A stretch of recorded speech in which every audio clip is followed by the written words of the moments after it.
ESPN is the one to see. Call 387. Now, The Hunt Palmer Show. He needs care and treatment.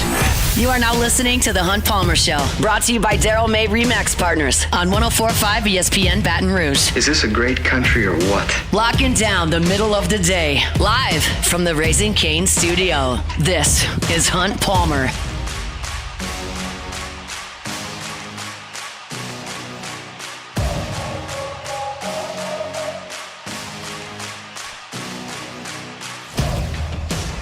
Welcome in!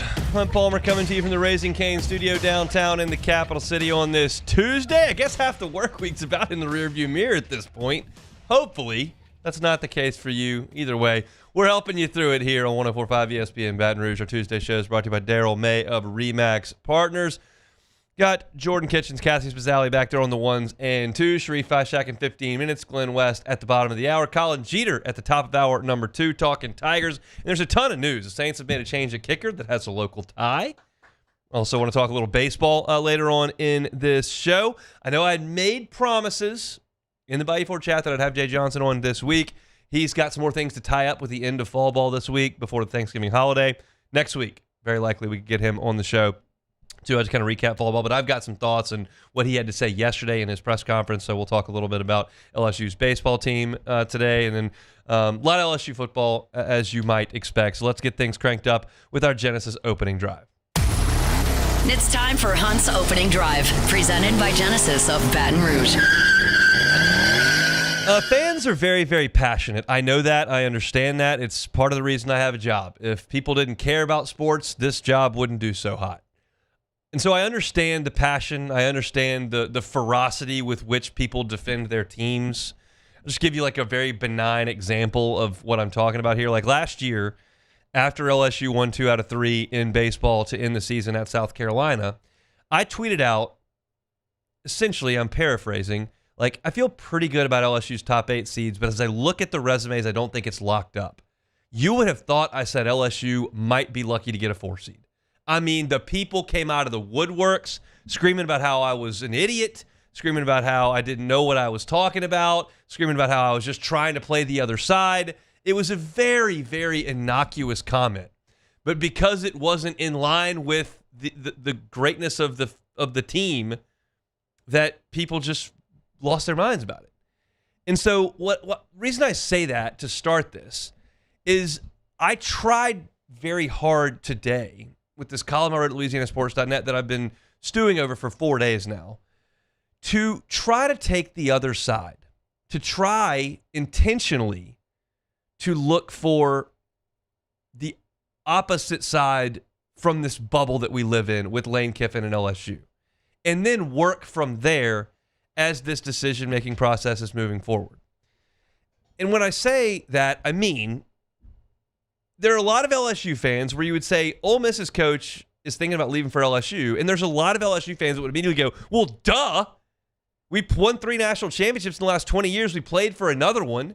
We're a blue blood in the sport of college football. We got Death Valley. We got 104,000 fans. We're LSU. That's Ole Miss. They've never been to the SC championship game. They've never won a national championship in anybody's lifetime here. They've never been really relevant. Like, they're Ole Miss. And that's like a pretty common thought in the LSU fan base. And I'm not telling you you're wrong in thinking that way. What I'm telling you is that I'm trying to look at it from the other side and then work off of that. And the column I wrote at LouisianaSports.net was like, yeah, 5 years ago, 8 years ago, 10 years ago, Ole Miss's coach leaving for LSU would have been kind of a no-brainer. Kind of a no-brainer. The parameters at that point had been laid out. We had a significant enough set of data with the rules of college football in that way that suggested who could win championships. Right now, as I sit here today, the last 33 national titles have been won by 14 programs. And those programs all did it by amassing top 10 signing classes, a bunch of 4- and 5-star recruits, and then sending a bunch of people to the NFL. Like, that's the only way to do it. That's why Clemson could do it, and Bama could do it, and LSU could do it, and Ohio State could do it, and Florida could do it, but Stanford didn't do it, and Boston College didn't do it. and Virginia didn't do it, and Arizona State didn't do it. Like, you had a clear set of parameters. This is the only way you can get in. And Ole Miss was not in that club. They did not adhere to those parameters, so they never made a splash. But the rules have changed. We know that. You are 4 days from a college football playoff that could include Ole Miss, Vanderbilt, Indiana, Texas Tech. Like, it's clear. Like, and this would be the second playoff in a row for Indiana. Ole Miss, if we had a 12-team playoff for the last 4 years, they would have made 3 of them. Like, the rules have changed. So I look at this from the other perspective, and I go, okay, why would Lane Kiffin leave that? He's got a program that would have made 3 12-team playoffs in the last 4 years. He had 8 players drafted last year. That used to be the hurdle. He's got these guys that are transferring in. Walter Nolan from Texas A&M, Prince Umanmielen from Florida, Trey Amos from Bama. They're going to get guys that have options to go to Ohio State, that have options to go to LSU, have options to go to Texas. And they pick Ole Miss. He's knocking on the door of 11-1. Like, why would you leave that? And I understand that question because it feels like he's made Ole Miss relevant. They kicked the tar out of Georgia last year. This year, they went to Athens. They led by 9 in the fourth quarter. That's the standard in the sport, them and Ohio State. And for 2 years, he's played them straight up. Crushed them last year and was right there with them this year on the road. Only team that's won in Athens other than Georgia in the last 3 years is Bama. Ole Miss was right there. They just went to Norman. Played the best defense in the SEC. Beat them pretty handily. Like, why is he leaving that? And I do think that's a reasonable question. So it's a question that I went out, and I'm going to try to answer it then. And here's what I came up with. Over the last 4 NFL drafts, LSU has had 29 players drafted. Ole Miss has had 21. It's a disparity. It's not a massive disparity, but it is a disparity. LSU 29, Ole Miss 21. Here's the bigger disparity. 13 of LSU's 29 played high school football in Louisiana. So 13 guys in the last 4 drafts, Louisiana high schoolers, came to LSU, got drafted. Only 3 of Ole Miss's 21 came from the state of Mississippi. 3.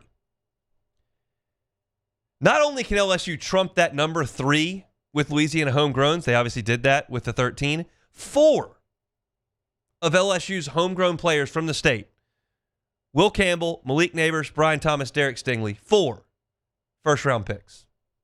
From Louisiana, go to LSU, first-round pick. Ole Miss has not produced a first-round pick from a Mississippi high school since Chris Spencer in 2005. Now, I will admit this is cherry-picking a little bit. Like Michael Orr and Pariah Jerry went in the first round out of Ole Miss. They're from Memphis. It's right there. It's right there. Memphis is a very fertile recruiting ground for Ole Miss. You had Jonathan Mingo, who is from Mississippi and went 7 picks into the second round.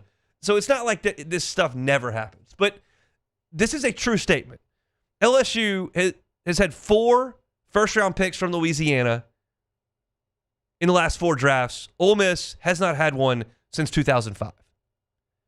So what I think Lane Kiffin sees is easier access to Odell Beckham and Jarvis Landry and Jamar Chase and Justin Jefferson and Brian Thomas and Malik Neighbors on the outside, and easier access to Leonard Fournette and Jeremy Hill and Clyde Edwards-Helaire and Harlem Berry than he does at Ole Miss. He is proving at Ole Miss, in this portal system, I can get really good players. I can have 8 guys drafted last year. I can put Walter Nolan in the first round at Ole Miss. But I do think that there's a little bit more work that goes into that to get a guy from Texas A&M who's from Tennessee, to go get a guy, their running back this year, Lacey, who's from Dallas, who went to Missouri, to get him to Oxford. It's a little bit more labor intensive than it is to just raid the state of Louisiana. Now, portal's important, and Ole Miss has done that really well, but I will add that now, moving forward, the portal roles aren't the same as they were when Ole Miss got Walter Nolan and Princely Umanmielen and Trey Amos and all those guys in the transfer portal. In that system, it was literally pay anybody any amount for anything. That was the rule. Go pay them. And Ole Miss's collective, to their absolute credit, got their stuff together, got their money rolling, and they started signing guys. And that was within the rules, and they did an awesome job of it. Now, Lane Kiffin didn't coach them well enough, and they lost 2 games they shouldn't have lost, but they did a good job of it. Now those rules aren't the same. It goes through a clearinghouse, and it's not quite the same Wild Wild West. So now you look at Ole Miss, and maybe they can't quite play that portal game the way it was played 2 years ago. Maybe there's a little bit of a shift back toward the high school recruits with the understanding that you have to work the portal too. And Lane Kiffin can work the portal at LSU as well as he can work the portal at Ole Miss, I believe. LSU just signed the number 1 portal class.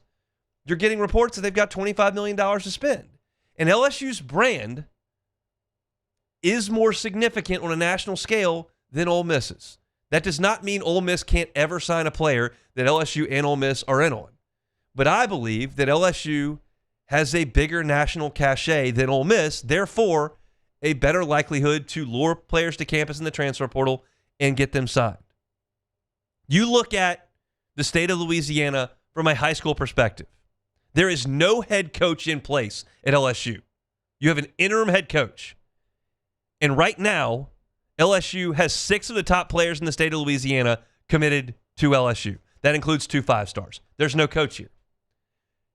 You look at Mississippi, and Mississippi's got a lot of really good players this year. There are 14 4- and 5-star players. And Ole Miss has a commitment from one of them. Tennessee, Auburn, Bama, Florida, LSU, Colorado all have commitments out of that state. Ole Miss has 1 in the top 14. They're in the top 5 right now, and they got 1. And you look at the next cycle. There are 4 5-star prospects in the top 18 players in the nation in the state of Louisiana. 4 of the top 18 from Louisiana next year. That faucet does not dry up. It just appears to me that while he's got a great thing at Ole Miss right now, great thing, he might feel like his head is bumping on that ceiling. Now, if you're an Ole Miss fan, you would say, no, look, you've got this. We've got a chance to win a national championship right here, right now. We've got your funds. We can pay you. We've got the 2 highest paid assistants in the SEC, both coordinators. We've won 50 games in the last 5 years. We've beaten Georgia. We beat Oklahoma. We beat LSU 2 out of 3. Like, this is it. And I understand where their position would be. I do. I understand that. That was the point of the exercise. But when you look at what Lane Kiffin likely desires, maybe it's just the cachet of Saturday night in Death Valley, and that's something he's always admired as a 50-something-year-old coach, and that's just he'd rather do that than Vaught Hemingway Stadium. Maybe that's true. But if I'm trying to make a practical argument for it, it's just a little bit easier access to those difference makers. You can get them at Ole Miss. It's just done with less effort, more efficiency annually in Baton Rouge, and even in Gainesville, if that's what he decides to do. That's ultimately what makes the most sense practically. I'm not reading Lane Kiffin's mind. I don't know. And he may stay at Ole Miss. I don't think so. He may pick Florida. I don't think so. I think he ends up at LSU. And as I tried to get inside his mind and look at this as objectively as I possibly can with the biases that y'all know that I have inherently being an LSU guy, it just, when I look at the numbers, I look at the talent acquisition. This is not a money decision. This is not a current state of the program thing because Ole Miss has got that in spades over Florida and LSU. The differentiator is the access to the dudes. The access is here. And if he can get those guys that I just rattled off with Jefferson and Chase and Landry and Beckham and Neighbors and Thomas and Hill and Hilaire and Fournette, and those guys can play here in his offense, that's a problem. And oh, by the way, DBU, pretty healthy. Just had a finalist for the Thorp Award today. So That's my take on it. I think he's probably torn, but I think if he's leaning this way, that's probably where it comes from. That's our opening drive, brought to you by Genesis of Baton Rouge. We'll step aside. When we come back, Sharif Ishak talking Saints next. The Hunt Palmer Show. Daryl May of RE/MAX Partners, licensed realtor in Louisiana and Mississippi. Told you last week, Kiffin's maybe selling 2 homes in Mississippi, buying 2 in Louisiana. I can't think of anybody better to call than Daryl May of RE/MAX Partners. If you're looking to buy a home, you're looking to sell a home, Daryl's got a unique set of skills. He spent 20 years in building. He knows what you're looking for from a construction perspective. He's also a lifelong resident of the 225. He grew up in Baton Rouge, now proud to call St. Francisville home, looking for a home inside the city. He's been here his whole life, looking for a place outside the city. He's got a great perspective on that as well. And if you're looking to purchase some land, hunting, secondary home, just getting out of the hustle and bustle, Daryl can help you with that.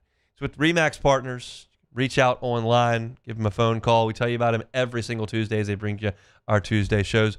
Daryl May of RE/MAX Partners. At Bayou Automotive, we believe in a sales process that puts you first. We want you to experience an easy purchase with clear pricing and great service. Let Bayou Ford and Bayou Chrysler Dodge Jeep Ram be your trusted partners in finding your perfect vehicle. The crew at Bayou Automotive is going to do right by you. Hi, I'm Mitchell Meredith with Locke Meredith Sean Fagan and Associates. We take great pride in educating our clients about their rights. Whether you're injured at work or while you drive, call our office at 272-5555. Knowledge is power, and you should know your rights after an injury. Hi, I'm Sean Fagan of Locke Meredith Sean Fagan and Associates. When insurance companies have been unfair, we've never been afraid to go to trial. Fighting hard to protect your rights, we never settle a case out of convenience. We only settle when it's right for you. Whether you hire us at all, give us a call. Men, age is just a number. Don't let it dictate how you feel. Goodwood Men's Sexual Wellness has anti-aging services that can help you look and feel your best. Visit yourgoodwood.com and discover a renewed sense of vitality. My father, J.B. Falgu, had a vision of growth for First American Bank and the communities we serve. The bank's foundation was built on his legacy of compassion, loyalty, and dedication.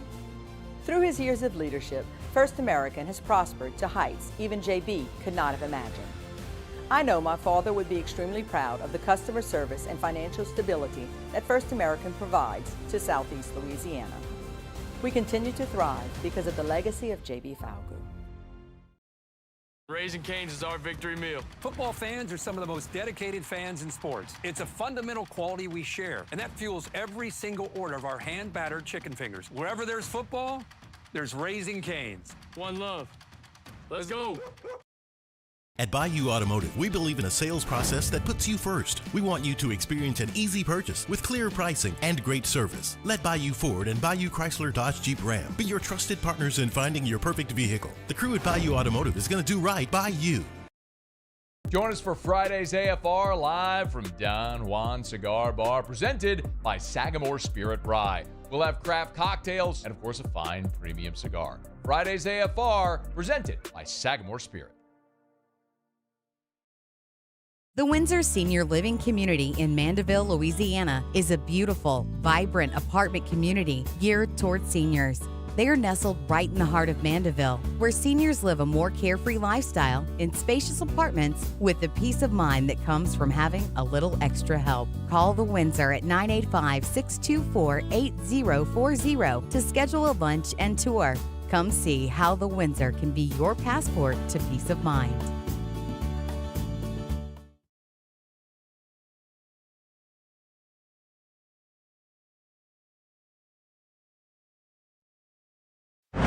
This is the Hunt Palmer Show, brought to you by Daryl May RE/MAX Partners. Looking for land to hunt or build? Call Daryl May RE/MAX Partners.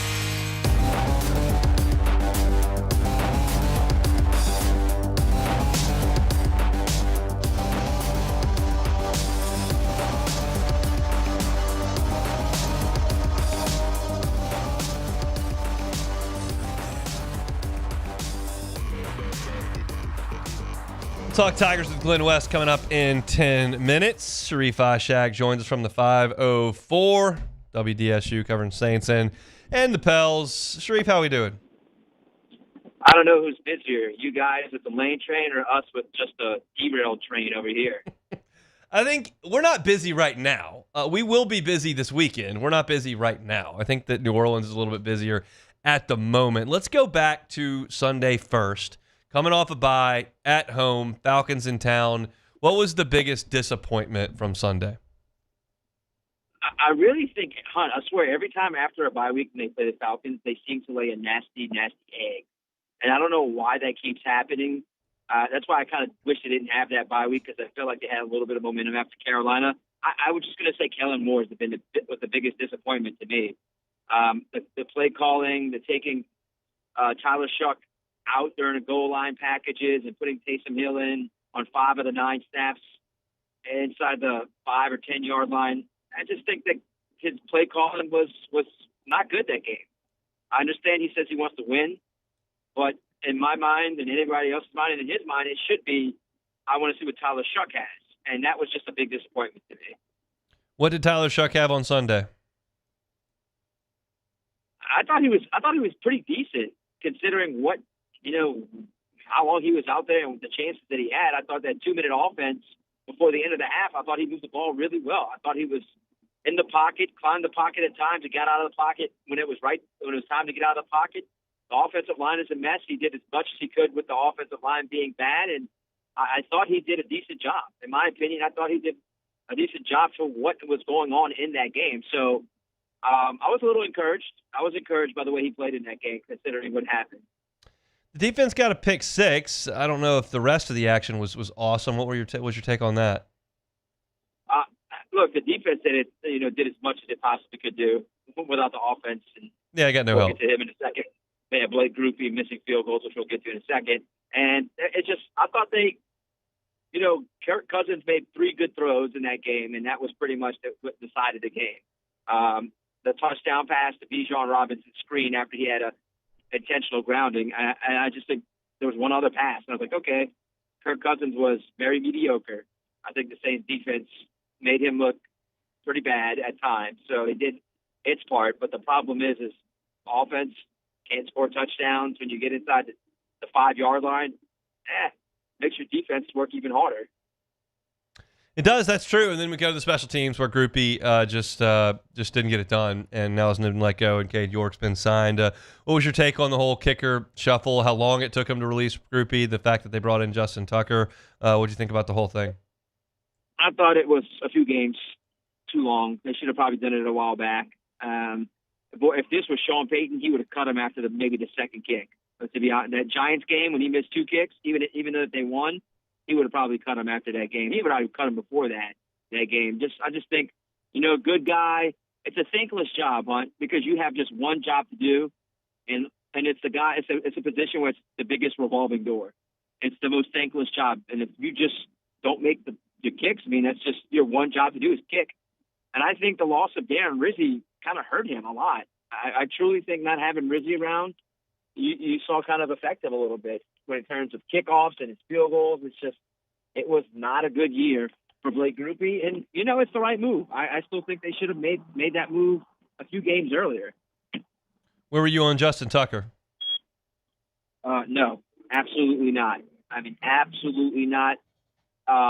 Yes, the off the field stuff for sure was the number one reason. This franchise cannot do stuff like that right now, considering how bad things are for the team. That's the last thing they want to do. But I just think his career was declining before they even released it. I just didn't think he was that good of a kicker anymore. I'd have been better off going with Cade York, even let Charlie Smith here kick it a little bit. See what he have out of Charlie Smith, just like they're seeing what they have with some of the other young players. But I'm good with Cade York being there. That's fine. As long as it wasn't Justin Tucker, I was good with it. So we know Cade York is 24 years old. He was best kicker in LSU history. You got Charlie Smith there as well. Is this a competition? Is it York's job? What does that mean to Charlie Smith? What do you think is the situation now as you move into this game on Sunday? I keep listening to what Kellen Moore says about Charlie Smith. He continues to say he's still developing. And that makes me think that they weren't bringing Cade York in to just put him on the practice squad. So my gut feeling tells me that it's Cade York's job. I prefer it to be Charlie Smith, because I just want to see what he has. He has that big leg now. he was very up and down during training camp and during the OTAs and minicamp. But give him a chance. See what he has. Who cares? You're 2-9. You're not winning more than another 2 games probably. So I understand he wants to win. He's in that mindset that we must win. But, I mean, at some point in time, you got to see what some of your other players have. And that would be Charlie Smith. But it's Cade, to me, that's going to be kicking. I admit, I don't know if I would go as far as say I was drinking some Kool-Aid last week, but I was feeling okay about the Saints. They hadn't lost in 3 weeks because you had a win and a bye week, and then you go into the game week. And so it had been a minute since you've had real disappointment. And then, boom, you get hit right in the face with disappointment with an awful game on Sunday. Did you have that kind of range of emotions that I did where you're kind of feeling okay about it going into the Dome, and then all of a sudden you realize, oh, yeah, this is still terrible? Yeah, man, going into the Dome, it had the music, the good New Orleans rap music was playing, felt good. Looked good in those uniforms. I was like, all right, they have a chance to make a statement here. You know what? I guess their rivals, Tyler Shuck, can keep these fans happy and have them on his side. And I'm not blaming him for the loss, but I'm just saying it was a disappointment, man. I mean, just from the 38-yard missed field goal, 47-yard missed field goal. And it's just like, not being able to score in the red zone and just having Taysom take the snaps away from Tyler. The whole thing was a disaster. I mean, the whole thing. I mean, I give credit to the defense for the job it did, but the rest of it is just an absolute mess, Hunt. And it was just so deflating after what they did in Carolina and having that little bit of momentum. How do you feel about Sunday in Miami? No, absolutely not. Absolutely not. You know why? Absolutely. There's the speed on that team is going to be very tough for the Saints. It's going to be tough, and their secondary is very good against receivers. I think they're number 1 in the NFL when it comes to giving up yards against receivers. So it's going to be even tougher. Now, I said the same thing against Carolina, and they beat the Carolina Panthers, but I just think the speed here and the momentum that the Dolphins have, they're coming off a bye week after being international a couple weeks ago. So it's, I just think the Dolphins are a little bit better than them. Might be a little bit more than a little bit. It's just their speed is so tough. What's the number 1 side that's got to be on your plate for Thanksgiving? I'm a macaroni and cheese guy. Love to hear it. Love to hear it. Are you a mac guy? I am. My family can't decide what macaroni and cheese they're going to make, so we end up with 3 different versions of mac and cheese most Thanksgivings. So, yeah, big on macaroni and cheese, and I like the answer. I think that's quality stuff that you're putting forth there. All right, Hunt, I can't wait to bother you at some point this weekend. For what? I'm just going to want to know about the coach is going to have. All right, I'll do my best to figure it out for you, and we'll see what we can do. But I appreciate it. Have a great Thanksgiving, and we'll talk next week. All right, happy Thanksgiving to you and everyone listening. Sharif Ishak, WDSU, down in New Orleans. All right, let's take a time out. Come back with Glenn West talking Tigers next. The Hunt Palmer Show. Genesis of Baton Rouge. GenesisofBatonRouge.com is the website. Every car that's on the lot is online at GenesisofBatonRouge.com. If you have not been behind the wheel of a Genesis, you're not alone. Fairly new. The odds are you haven't been behind the wheel of a Genesis. Change that. Whether it's getting behind the wheel for a test drive this weekend, or you've got a road trip coming up maybe for Christmas, want to make sure you don't put those miles on your current vehicle, well, go to Genesis of Baton Rouge and get a rental. You can rent it, take your family on that drive. It'll get you behind the wheel of a Genesis, plus you're not putting those miles on your vehicle. It could be the best of both worlds. And then that time comes, maybe your lease is up or it's time to get behind the wheel of something new. You've got a feeling of what Genesis can offer you. It's an amazing staff, an incredible facility there, airline at PQ, and a fantastic line of vehicles over at Genesis of Baton Rouge. You can find the entire inventory online at GenesisofBatonRouge.com, GenesisofBatonRouge.com.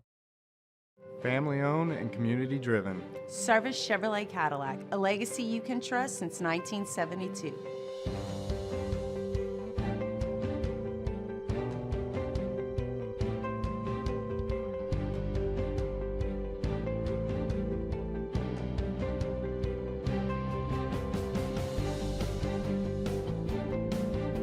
Service Chevrolet Cadillac, our family serving your family. For over 50 years. Join us for Friday's AFR live from Don Juan Cigar Bar, presented by Sagamore Spirit Rye. We'll have craft cocktails and, of course, a fine premium cigar. Friday's AFR, presented by Sagamore Spirit. Attention diesel mechanics. River Parish Contractors has an immediate full-time opening with benefits. Valid licenses and TWIC card is required to apply. Call or text Big Jake today at 479-9858 or go to rpcontractors.com and click on Apply Now. Come be part of the team that values hard work, has a high standard of excellence, and delivers projects on time and safely. River Parish Contractors. Let's get building. Looking for cleaner energy? Propane is energy for everyone. Propane water heaters are very cost efficient, and the savings are even greater with a tankless propane water heater. We all know that Louisiana propane is a safe and environmentally friendly fuel. So why not go green while you save some green? I'm Miss Louisiana, Gabrielle McLeod, and for more information, visit louisianapropane.com. At Bayou Automotive, we believe in a sales process that puts you first. We want you to experience an easy purchase with clear pricing and great service. Let Bayou Ford and Bayou Chrysler Dodge Jeep Ram be your trusted partners in finding your perfect vehicle. The crew at Bayou Automotive is going to do right by you. In South Louisiana, you can always count on good people coming together to help our children. At Dreams Come True, we grant wishes for Louisiana children with life-threatening illnesses. But to do this, we need funds. That's why we're trying to raise $100,000 for Dreams Come True by giving away the Blessed Builders School. Make your backyard's dream come true while helping our kids. Just go to dreampoolla.com and you can find out how your $25 donation might help win you a Duplessis pool. Lock Meredith, Sean Fagan and Associates has won for our clients over $175 million over the decades, but our greatest success is our clients who have chosen and trusted us to help them. Whether you hire us at all, give us a call. You've got nothing to lose. Hi, I'm Sean Fagan. If you get injured, you could be staring at medical bills, repair costs, and lost income. Life can be turned upside down. This is the Hunt Palmer Show, brought to you by Daryl May Remax Partners. Looking for land to hunt or build? Call Daryl May Remax Partners.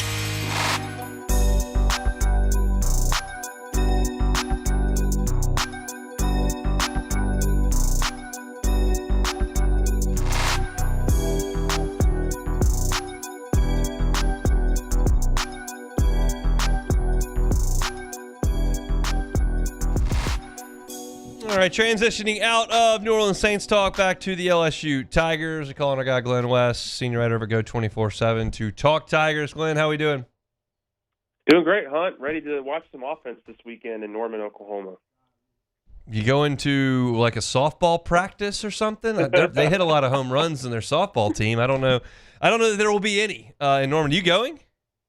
No, I'm not. No, I'll be watching from home this weekend, spending some time with the family for Thanksgiving. I got to think there's not going to be a lot of purple and gold making the trip up to Norman. Even though it is the first time, I just don't think there's going to be a lot of folks that are going to brave chilly weather in that offense against one of the best defenses in the country. Let's go backwards to Saturday. I mean, 13 points. How do you even put that into words? I guess the words would be it was one of the worst, if not the worst, offensive performance that I've ever seen in that building. I was there in the stadium when Alabama blanked them in 2018. I was there the year before when they lost to Troy. This performance to me was the worst that I've seen. I mean, 3 of 16 on third downs. Just were not able to get off the field consistently, or was not able to move the ball consistently.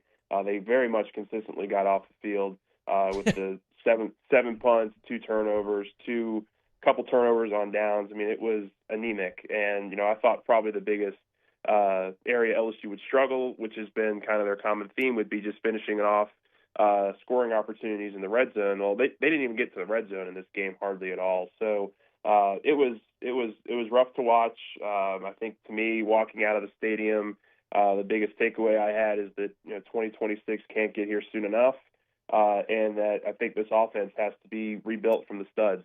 There's just not a whole lot of players that I think you're going to be pounding the door to get back for next year after watching what has kind of taken place this season with this offense.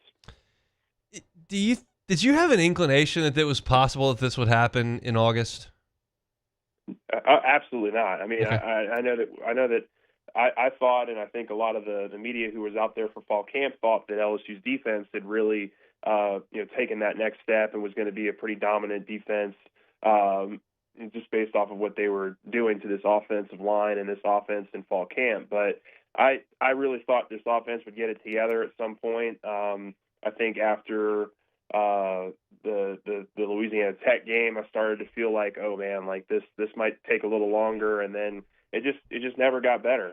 They just were never able to kind of find consistency for 4 quarters, and I think it came to a head in that Texas A&M game, of course, and it's hadn't been better since. So I think there's a lot of things that kind of went wrong into why that's happened, but it's where I'm at right now. Like I think this offense just needs a real rebuild from the studs, this offseason. The offensive line, it's a completely different cast of characters from last year. It's now a revolving door because of injuries and some underperformance. But what can you speak to with that position group over the last 2 years?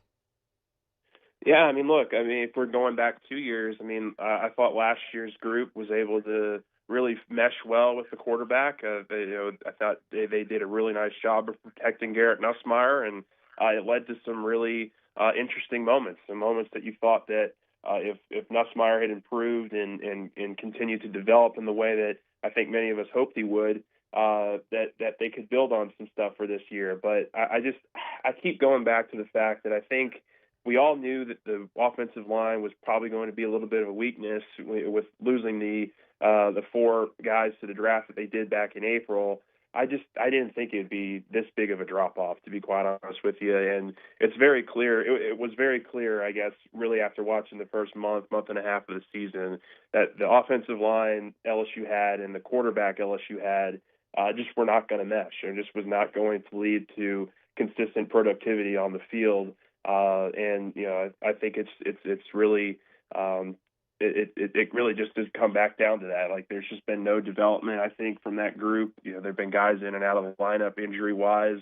I think there are a few players that I would want back next year. I think Carius Kern, Solomon Thomas, Tyree Adams would be the 3 that I would be like, hey, I think that would be really good if they could get all 3 of those guys back. But outside of that, I'm just not sure where LSU wants to go, and that's obviously going to be a huge step or a huge area of focus for whoever the next LSU head coach is. What did you think of the defense on Saturday?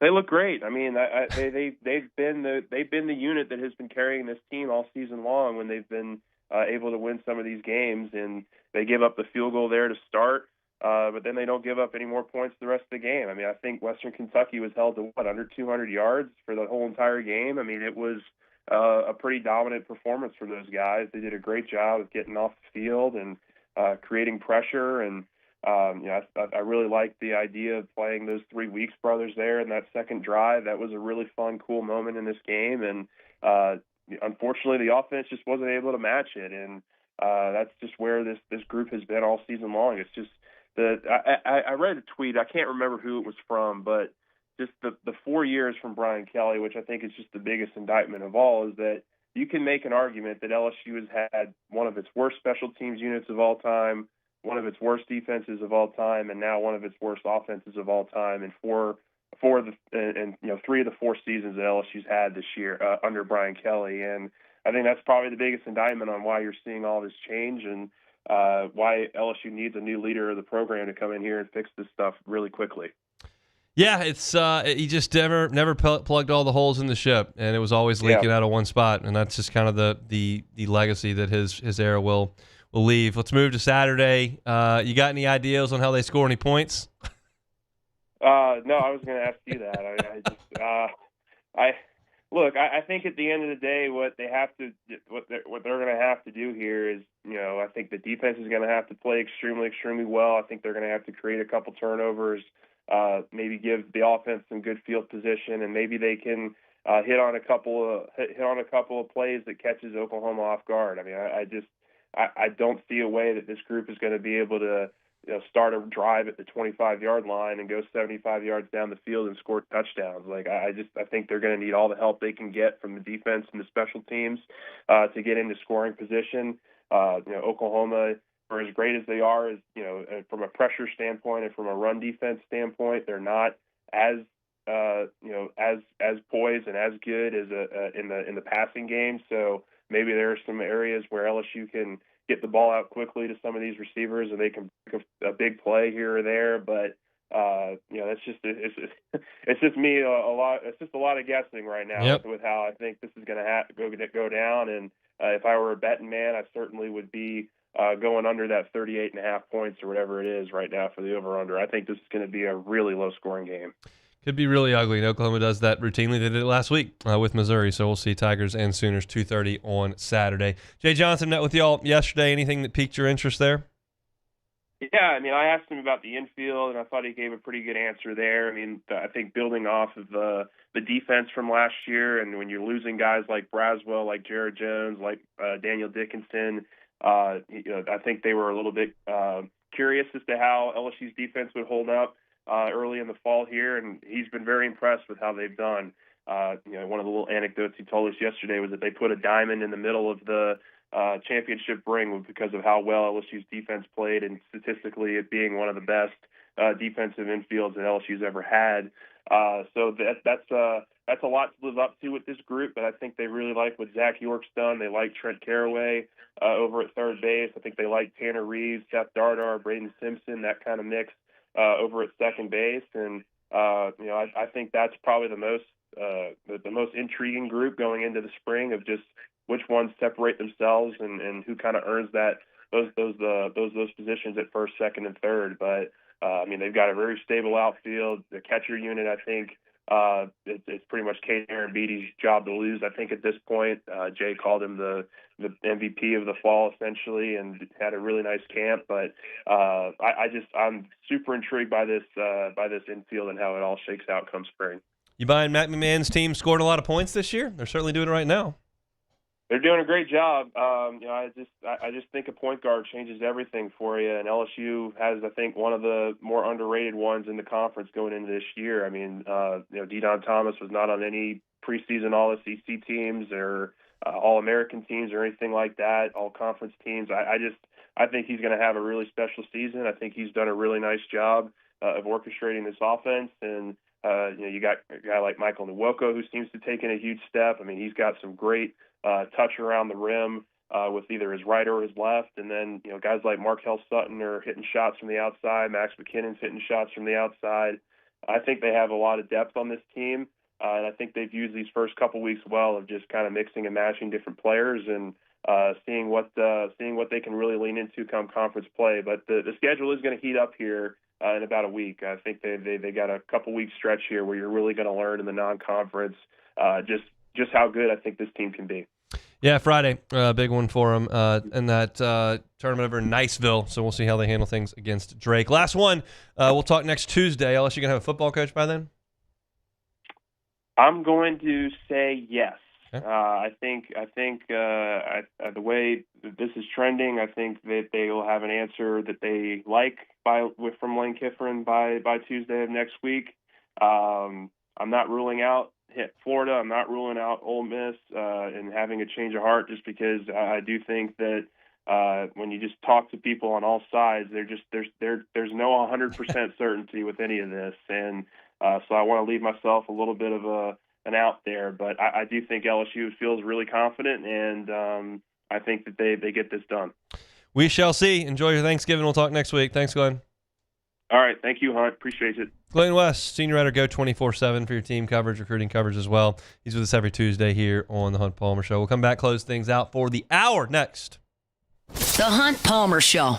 Marucci Hitter's House. Matt was over at the Hitter's House yesterday. If you've got a youth baseball player in your house, you've got a youth softball player in your house, you need to be at the Hitter House warehouse sale Monday through Friday, 11 a.m. to 6 p.m. from November the 28th to December the 14th. You can go by, take some hacks in the indoor batting cage. You can rent them per round or by a time limit, or you can become a member. You can get 24/7 access to the member cages. That membership also comes with a 15% retail store discount. There's even a family membership in Baton Rouge. You can add family members at a discounted rate. You can get footwear there, cleats, trainers, on and off the field. You are set like the pros. Of course, those brands over there, Marucci, Victus, Balm, Lizard Skin, Sustable. It's all there at the Hitter's House. Again, November the 28th through December the 14th.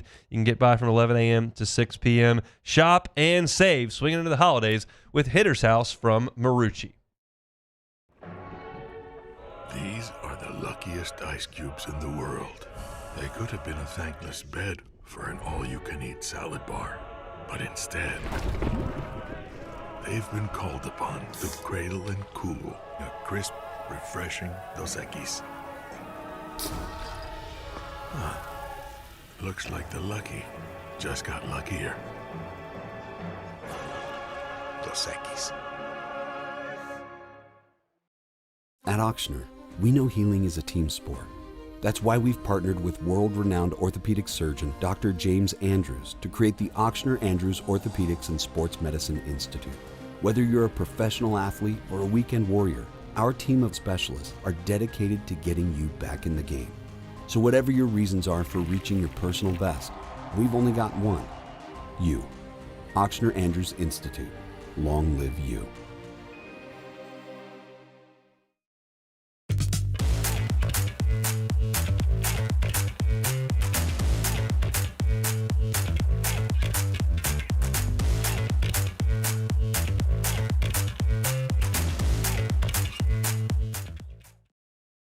Banking on the go? Our mobile app makes it effortless. But at Campus Federal, you're more than just an account number. We build relationships with our members, supporting you from saving for college to owning your first home. If you're buying a car, planning a home renovation, or a vacation, we're here to help. Campus Federal Credit Union, your trusted financial partner for every stage of life. Start your journey today. Attention diesel mechanics, River Parish Contractors has an immediate full-time opening with benefits. Valid licenses and TWIC card is required to apply. Call or text Big Jake today at 985-479-9858 or go to rpcontractors.com and click on Apply Now. Come be part of the team that values hard work, has a high standard of excellence, and delivers projects on time and safely. River Parish Contractors. Let's get building. At Bayou Automotive, we believe in a sales process that puts you first. We want you to experience an easy purchase with clear pricing and great service. Let Bayou Ford and Bayou Chrysler Dodge Jeep Ram be your trusted partners in finding your perfect vehicle. The crew at Bayou Automotive is going to do right by you. Hi, this is Beth Serena. Welcome to my pool.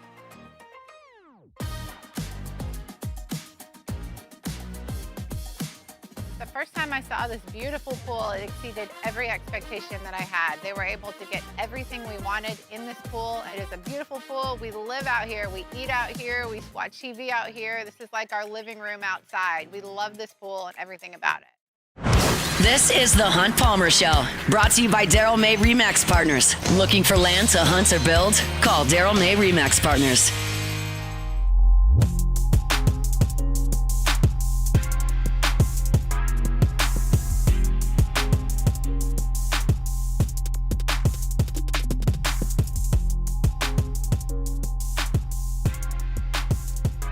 Closing of Hour 1, we're brought to you by Daryl May of Remax Partners. Looking to buy or sell a home, buy or sell some land. Daryl May, Remax Partners, happy to help you out with that.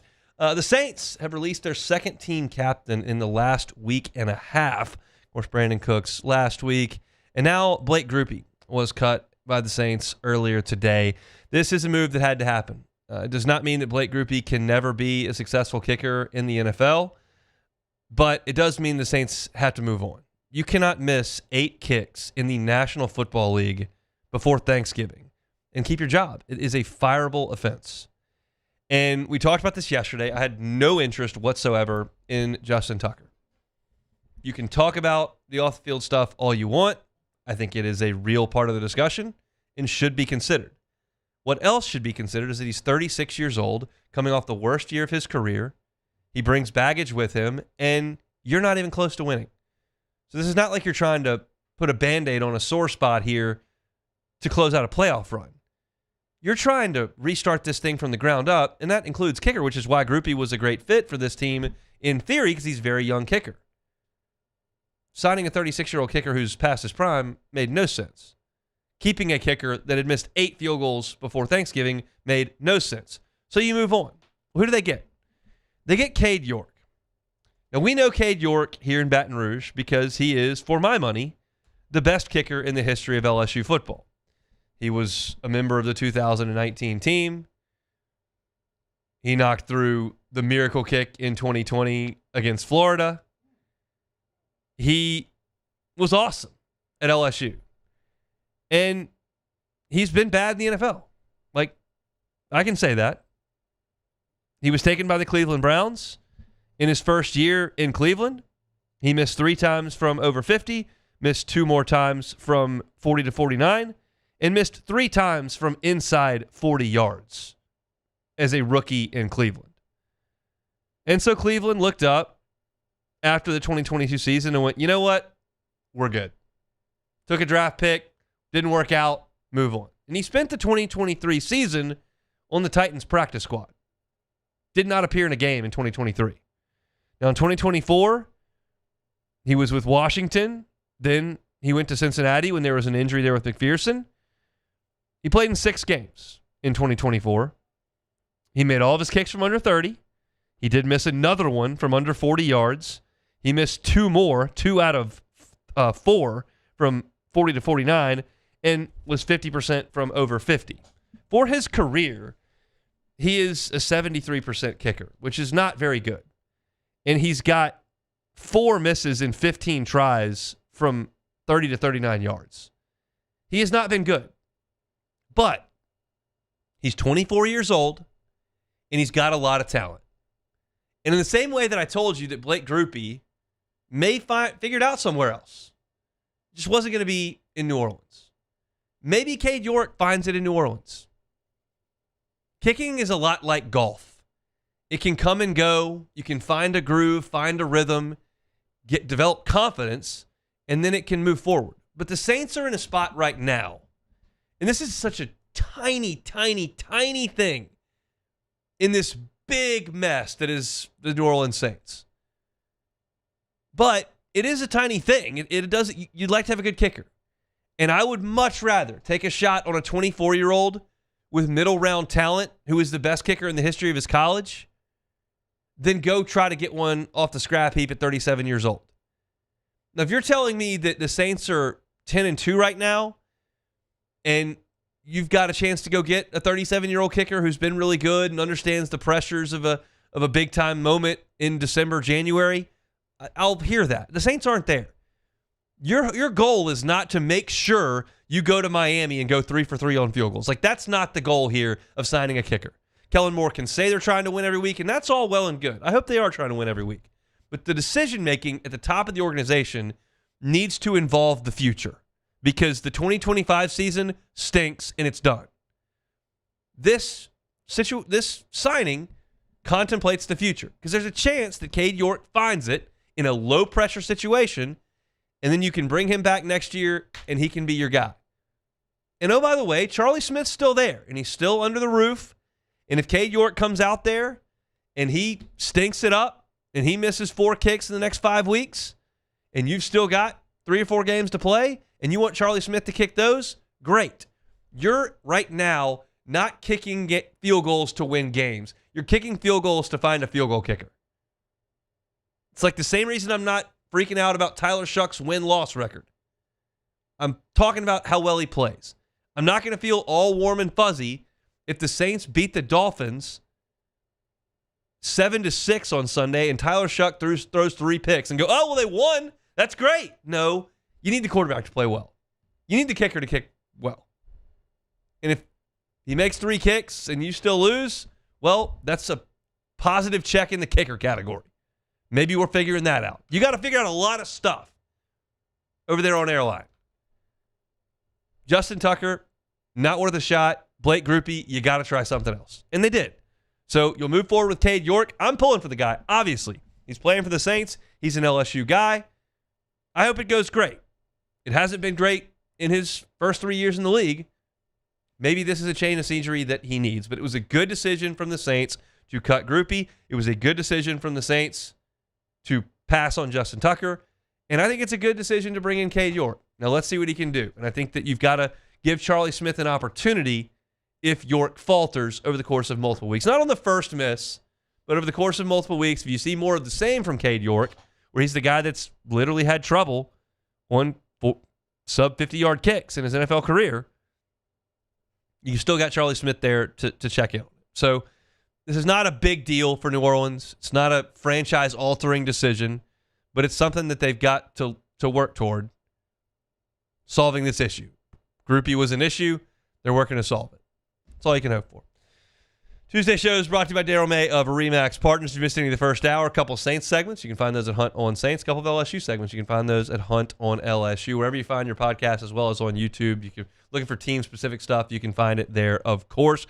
We've got a lot to do in hour number 2. I'm very much looking forward to it. We're going to talk a little bit about Mansour Delane being a finalist for the Thorp Award. I didn't know who the other finalists would be. I do now. I will give you my thoughts on where he stands in that award race. We'll also talk a little LSU baseball. Jay Johnson said one thing yesterday that really piqued my interest. I'll talk about that in 20 minutes. When we come back, Colin Jeter, LSU Alumni Association, former Tiger tight end. We'll talk some football with Colin after National Headlines and Sports Center on a Tuesday edition of the show. The Hunt Palmer Show. Highland Insurance Group, HighlandIG.com is the website. Jonathan Carbo and his team, they're just awesome when it comes to the insurance game. Love sitting down with them and talking about the old days when I used to work in the insurance game. But I'll tell you this, something that's new when it comes to insurance is that health insurance rates, employee benefits may not be awesome. If your renewal you're looking at with a company that you've been with for multiple years and you're going, this does not look good, call the Highland Insurance Group. Jonathan said they're getting a lot of calls right now. There's a certain carrier that a lot of folks have that the rates are jumping. If that's the case with you, the Highland Insurance Group not only handles property and casualty, we're talking employee benefits here. So important to your organization, to keeping people happy, to attracting new talent, keeping it in your building. Benefits are a big deal. The Highland Insurance Group is happy to help you out with that. They're based here in Baton Rouge. You can find them online at HighlandIG.com. It's the Highland Insurance Group. They'll help you with your employee benefits. They're online at HighlandIG.com. Flight by Yingling is raising the bar by crafting the next generation of light beer. With only 2.6 carbs and 95 calories, this is premium refreshment 6 generations in the making. Flight by Yingling. Raise the bar. My father, J.B. Falgu, had a vision of growth for First American Bank and the communities we serve. The bank's foundation was built on his legacy of compassion, loyalty, and dedication. Through his years of leadership, First American has prospered to heights even J.B. could not have imagined. I know my father would be extremely proud of the customer service and financial stability that First American provides to Southeast Louisiana. We continue to thrive because of the legacy of J.B. Falgu. Family owned and community driven. Service Chevrolet Cadillac, a legacy you can trust since 1972.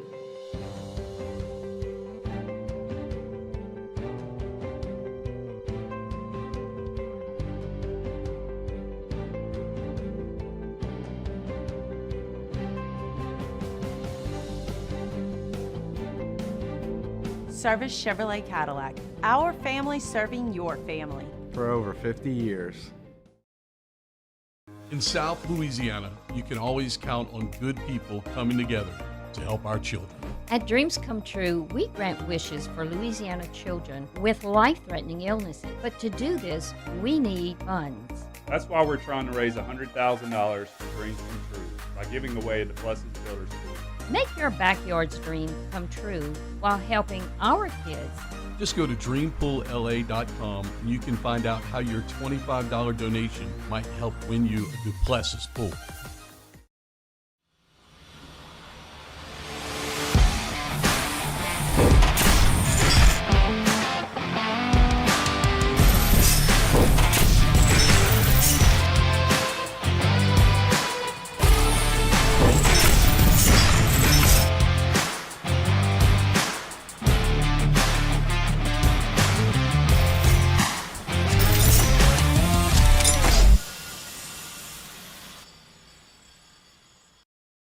BRAC teamed up to reimagine your parks, and you imagined big.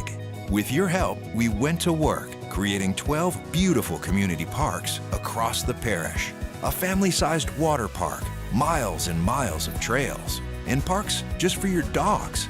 There are more places to splash, to explore, to run wild, and even soar. You imagined, we delivered gold. BRAC, your #1 park system in the nation. At Auctioner, we know healing is a team sport. That's why we've partnered with world-renowned orthopedic surgeon Dr. James Andrews to create the Ochsner Andrews Orthopedics and Sports Medicine Institute.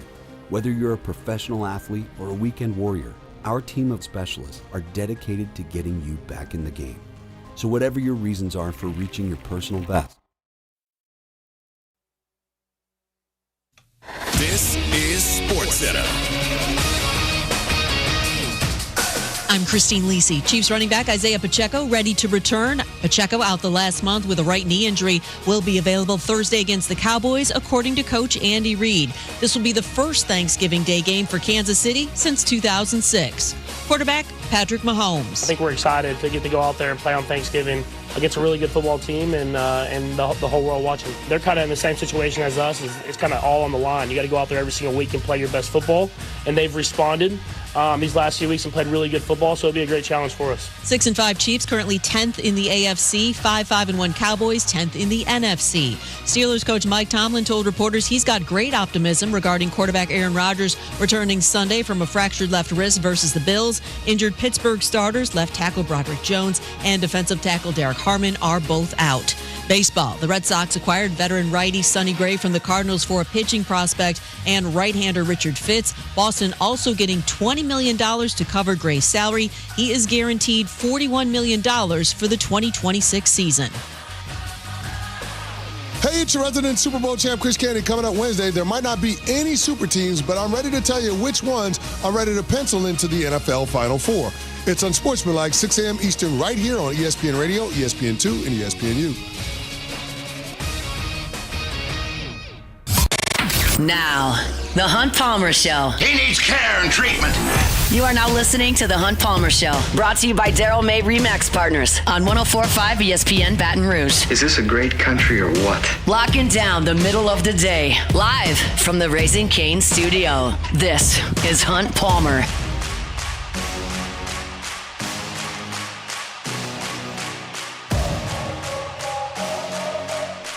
Hour 2, Tuesday edition of the Hunt Palmer Show. We'll talk some baseball in 15 minutes. A little Mansour Delane Thorp Award chatter at 2:30. He is a finalist. I've told you for weeks that I thought that he could be a finalist, thought he could win the award, but I had no idea who he's in competition with. We know now. There's 2 more names. We'll get to that at the bottom of the hour. But top of the hour on Tuesdays, always talk to our guy Colin Jeter from the LSU Alumni Association, former Tiger tight end. He's with us now. How are you, sir? I'm doing good. Weekend didn't go good as normal, but it is Thanksgiving week, so we won.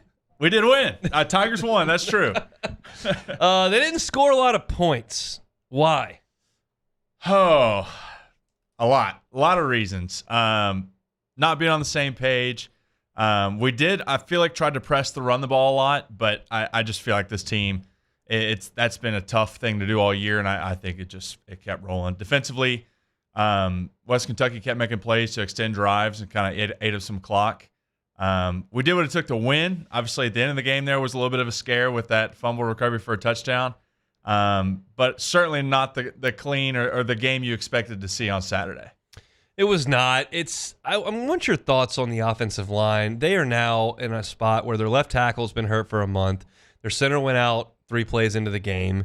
You don't really know who you want to play left tackle or right tackle. One of those options was Ori Williams, who's played the last 2 weeks. Then he got hurt and had to miss the game. So with all those pieces and parts moving, how hard is it to keep some continuity and know what you're doing up there when the guy next to you is changing every 4 snaps? Very hard. I mean, I think we talked about it before. It's like musical chairs out there, it feels like, all season, and I think it's shown offensively.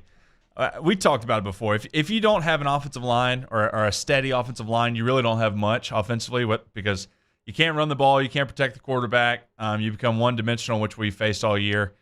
It's a lot. I mean, you see at the NFL level, a team I can think of that's kind of dealing with the same situation as the Los Angeles Chargers. They've had 2 tackles go out, some other players in between go out, and they've kind of had the same situation, musical chairs, and their offense has suffered because of that. So I think it shows that at any level, you have to be sound up front. That's what it takes to win games. That's what it takes to close out games at the end, and we just haven't had that this year.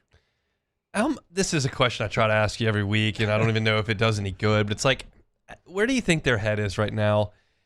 Surely the defense is cranky about the offense. the offense would, I would think, struggle at this point to have a lot of confidence. I'm going to talk to the players, whoever they bring out tonight at 6 o'clock, and we'll see what they say. But just it feels like mentally this is going to be a tough week. You got a holiday in the middle of it. It's the last one. Everybody's talking about the new coach.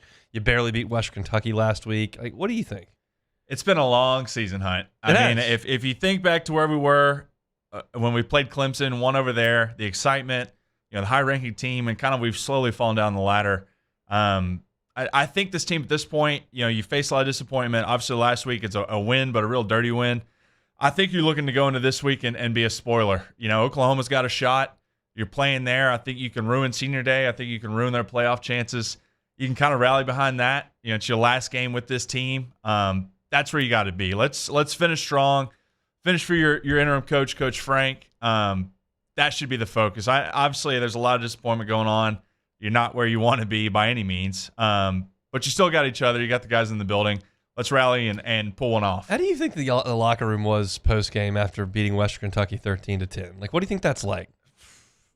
Not fun. No, I mean, look, as a player, we played games where, whether it was personally or as a team, you feel like you play bad, and you show up Monday and everyone's like, oh, a win's a win, and I get all that. But you still deep down know that you didn't perform to the level you'd expect to.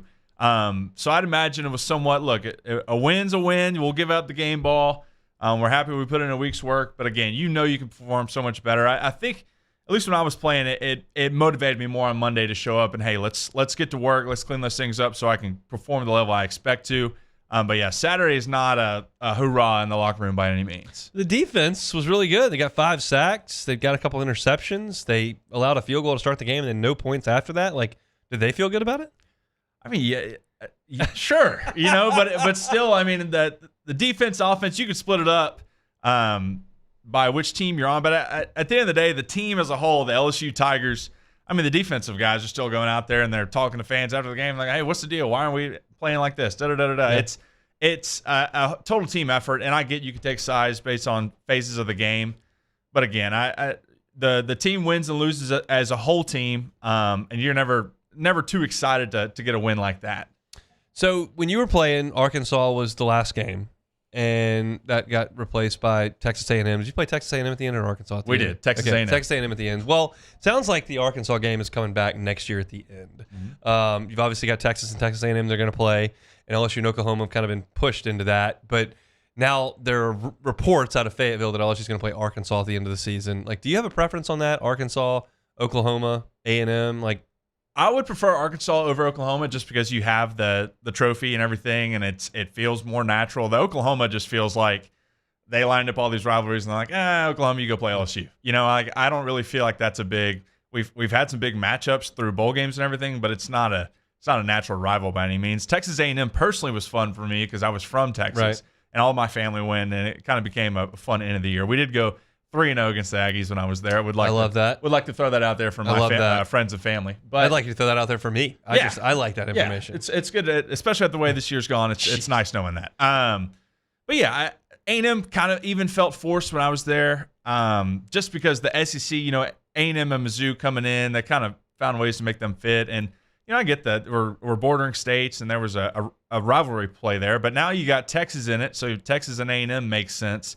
To play each other at the end of the year. I kind of feel like Oklahoma should play maybe Missouri, up in that region, and then put us against Arkansas. That just geographically and historically, I feel like makes the most sense. It's LSU's a man without a country as far as a rivalry goes. And I thought when you were looking at the schedule 2 years ago and you were starting to see teams getting paired off, and we knew A&M or Texas was coming back for Thanksgiving, I was like, they're going to put Oklahoma and LSU. And you know what? That'll be cool for a couple of years. It's a big brand. It's a cool – LSU fans haven't been to Norman. OU hasn't played in Tiger Stadium. That'll be cool. And I kind of liked it.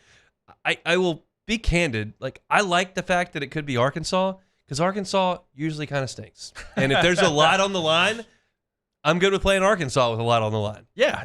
That's always a fun aspect to it. I just think when I was a kid, I think back to the McFadden days. And yes, that was kind of a big time in those early 2000s when Hester and all those guys were playing. That to me feels like SEC and LSU football. Again, A&M, it is what it is. It's okay. So what do we think the end result's going to be on Saturday? Oh, let's pull one off. Let's go up there. I'm always going to root for the Tigers. Let's pull one off. Let's go something crazy. Let's say we win 17-13. I was real curious where that score was going. 17. Let's say defense makes plays, offense, we get a turnover or something. We make it happen. When you said that something crazy, I thought the first word out of your mouth would be like 32. I was like, no. That would be crazy. That would be crazy. If LSU got to 32, that would be crazy. Yeah, I kind of like 17-13. Maybe we get a play, the ball rolls our way, something makes a difference in the game. I like it. Let's go spoil Oklahoma. Oklahoma's offense is not great. Yeah. It's better than LSU's, but it's not great. I mean, they didn't do a lot on Missouri last week, and it's an LSU defense that has the ability to make some plays. We'll see if Delane plays. That obviously hurts. I don't know how much Whitweek is going to be able to give him. He gave him a little bit in the game, and the word from Frank Wilson yesterday was that he'll have a little bit more in the tank for the next one up. But I'm hopeful the defense can play really well, and if that keeps you in it and it's a low-scoring game, you're always one fluke play away from being right back in it. So we'll see. LSU and Oklahoma coming up 2:30 on Saturday. What's new with the Alumni Association? Man, not a whole lot this week. It's Thanksgiving week. We did want to take the time to thank everyone who's involved with us. Obviously, spend time with your friends and family. Enjoyed this Thanksgiving holiday. But yeah, just thank you for the year we've had. It's been great, the Alumni Association. We had a great event last week for the Business Network. DSLD, one of our partners, hosted it. Great networking event. Got a lot of people in there, a lot of people involved. So really, look, it's been a great year at the Alumni Association.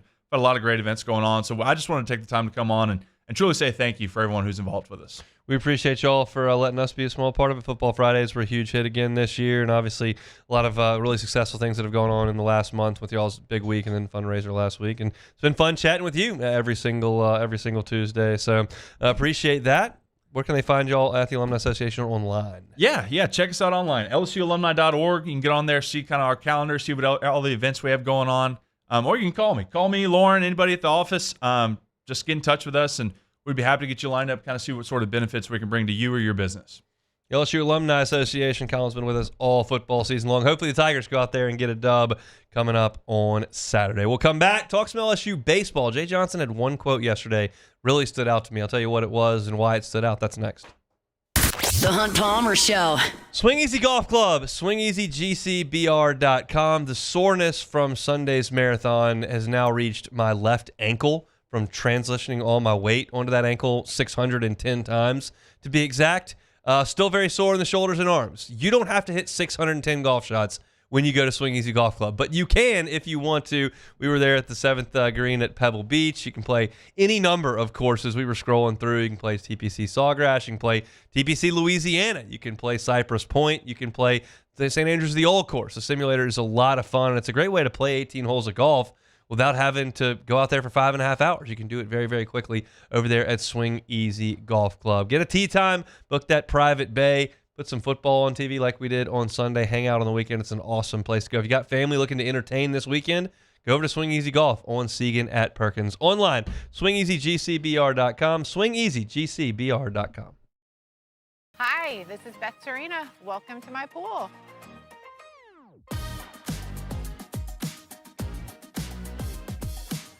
The first time I saw this beautiful pool, it exceeded every expectation that I had. They were able to get everything we wanted in this pool. It is a beautiful pool. We live out here. We eat out here. We watch TV out here. This is like our living room outside. We love this pool and everything about it. When we decided to build our pool, we called a great friend who is one of the best pool builders in the country in North Louisiana, and we said, who would you choose to build a pool in Baton Rouge?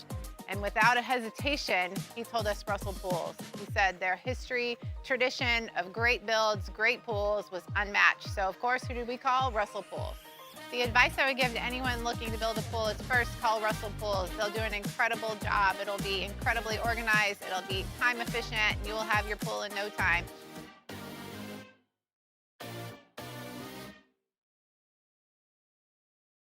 Lockmere to Sean Fagan and Associates has won for our clients over $175 million over the decades, but our greatest success is our clients who have chosen and trusted us to help them. Whether you hire us at all, give us a call. You've got nothing to lose. Hi, I'm Sean Fagan. If you get injured, you could be staring at medical bills, repair costs, and lost income. Life can be turned upside down. At Lockmere to Sean Fagan and Associates, we'll work to turn your world right side up. Hire us, and like thousands of our clients, you'll be glad you did. Men, age is just a number. Don't let it dictate how you feel. Goodwood Men's Sexual Wellness has anti-aging services that can help you look and feel your best. Visit yourgoodwood.com and discover a renewed sense of vitality. These are the luckiest ice cubes in the world. They could have been a thankless bed for an all-you-can-eat salad bar. But instead, they've been called upon to cradle and cool a crisp, refreshing Dos Equis. Looks like the lucky just got luckier. Dos Equis. We typically think of stress as being bad for us. At Our Lady of the Lake and LSU, we are researching how certain types of stress, such as exercise, can be good for our immune health. By studying people under extreme stress, such as athletes, astronauts, service members, and first responders, we're learning how to improve the immune health of everyone. That's the power of research. That's the impact of champions. Together, we roar.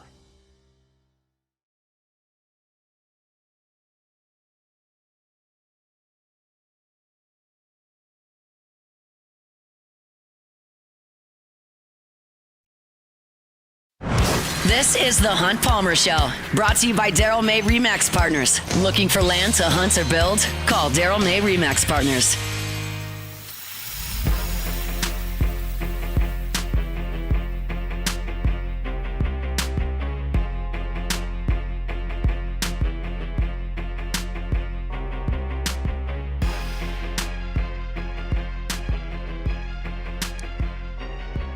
So LSU baseball wrapped up fall practice over the weekend. Jay Johnson said technically they were supposed to play a little bit this coming weekend, but he decided to shut it down and move into the true off season. LSU will reconvene as a team on January 13th to begin prep for the season. But he met with the media yesterday, Jay Johnson did, and he talked for about 25, 30 minutes. There was one quote that stood out to me among the 25 minutes of action. And I wrote about it at LouisianaSports.net today. He was talking about Cade Arambidi at catcher. And he talked about the fall that Arambidi had where he led LSU in quality at bats among the entire roster. That's a roster with Derek Curiel. It's a roster with Stephen Milam, Chris Stanfield, Jake Brown. This is the guy that led the team in quality at bats. And this is Jay's quote yesterday.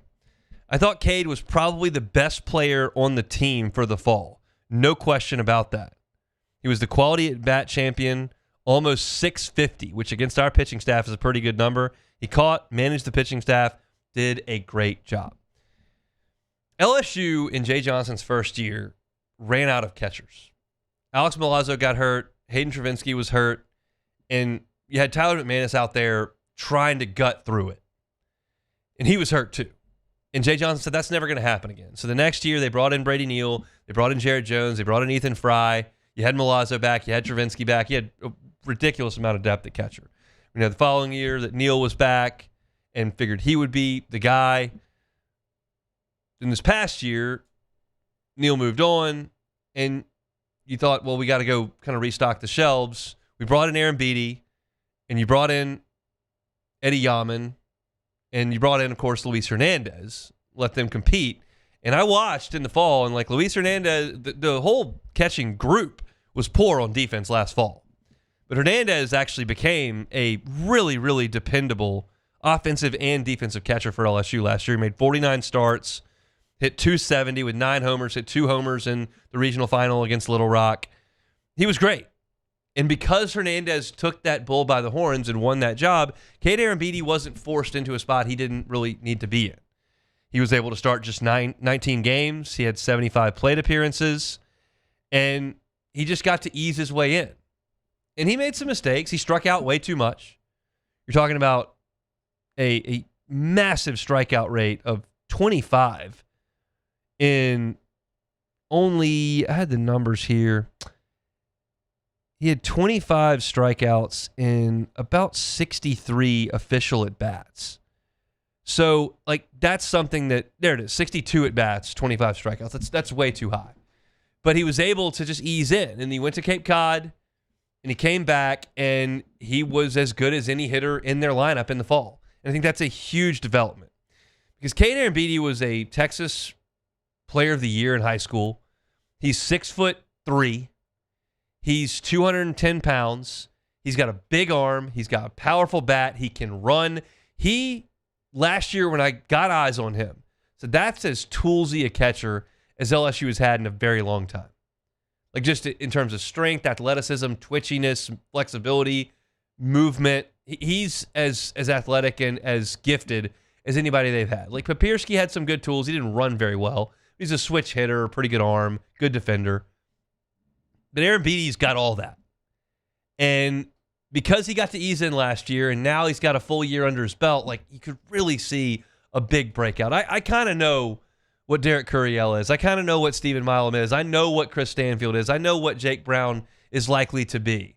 And then you've got these transfers who you feel pretty good about. But there's a pretty big range of what Cade Arambidi could be in this spring based on what we saw last year. Big strikeout numbers, a lot of midweek at-bats. And the best hitter on LSU's team statistically in terms of the quality of his at-bats all fall, like that's a guy that could be a difference maker. I'm not telling you he's going to hit 360 with 16 homers, but if he's an offensive punch, that's a big deal because not a lot of teams have a good offensive punch at catcher, and Arambidi could be that. That's huge, and you saw a lot of that this fall. And then when you couple that with the fact that Omar Cerna is behind him and potentially Arambidi could offer the same comfortable landing spot to Omar Cerna that he got last year from Luis Hernandez, now you're talking. Because Cerna he's even bigger than Arambidi. He's a little bit shorter, but he weighs 25 pounds more. He's got light tower power. He's got a monster arm, and he's every bit as gifted, if not more, than Arambidi. I made this statement, and this is off the top of my head. I did not go back and research it, but I think I've got a pretty good handle on it. This is as talented a 1-2 catcher duo that LSU has had that I can remember in 15 or 20 years. Like, I know they had Brad Cressy and Ryan Jorgensen, who ended up playing in the major leagues right there at the turn of the century. And I don't know if we have to go back that far. I'm not sure.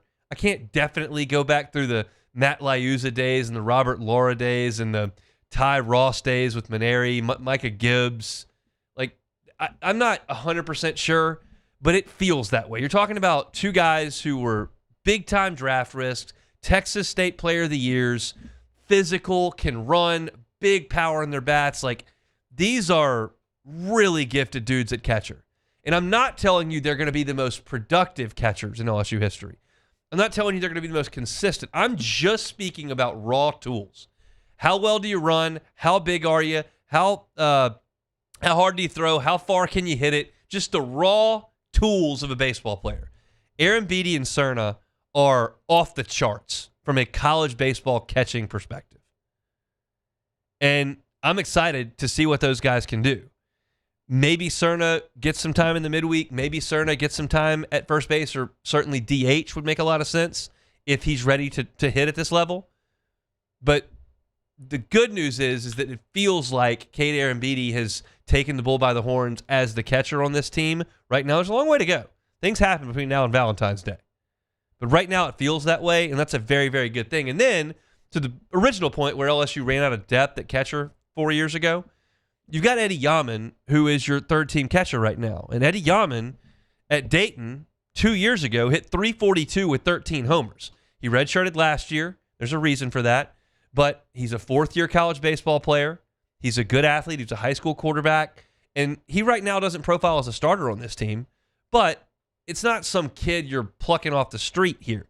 It's a fourth-year player who you brought into LSU after a really good year at Dayton, who's been working now at catcher exclusively for the last year and a half. And that's depth. That's in case something happens like it did 2 years ago, 4 years ago, where you had injuries. You can now use that depth and plug folks in. So I think I'm excited about catcher because of the tools. It doesn't have the high floor that shortstop does, that the entire outfield does. I know what those guys are. And you're shuffling some transfers around at third and second and first, and we'll see what the DH battle shakes out like. But one of the guys who was going to have to make a jump before the spring for this LSU baseball team to be as good as it could be was Aaron Beatty. Like, that was something that really needed to happen. You don't want to force a freshman in there. You needed Aaron Beatty to take a step forward. And he showed some ability. He hit 4 home runs last year. Like, hit some doubles in the midweek. You knew the ability was there. And it looks like, based on the numbers that LSU is tracking, I'm going to trust theirs versus the 4 scrimmages I went and watched. It sounds like he was consistently every single day having good at-bats, hitting the ball hard, doubles, singles, line drives. I love that. And the defense has got to get better, but Josh Jordan's got a really good track record with working with guys defensively. I'll tell you this. The guys that I watched play defense last fall, Hernandez, Aaron Beatty, Yaman, I don't even remember who else they put back there, honestly. But it was bad. And by the time you got to the middle of the season, your catching defense was very good. And Luis Hernandez deserves a ton of credit for that. So does Josh Jordan. Now he turns his focus to Cade Aaron Beatty. And based on the tools he's got, there's no reason he can't be a plus defensive catcher. And I'm hopeful that's the case. So I've got more baseball that is coming. I'm going to write a fall recap on LouisianaSports.net next week. I'll also make every effort to get Jay Johnson on. I promised the folks in the Bayou Ford chat that I'm going to have him on this week. It doesn't work out. He's got too much going on with exit interviews for the winter and getting through guys. So we're going to get him next week. So I'll put kind of all that together to put a bow on the fall. Kind of works out because this week you do have one more football game. LSU's not playing in the SEC championship game next week. Newsflash. So we're looking for content for next week. We'll get some baseball in there, both on the show and on LouisianaSports.net for next week. So looking forward to that.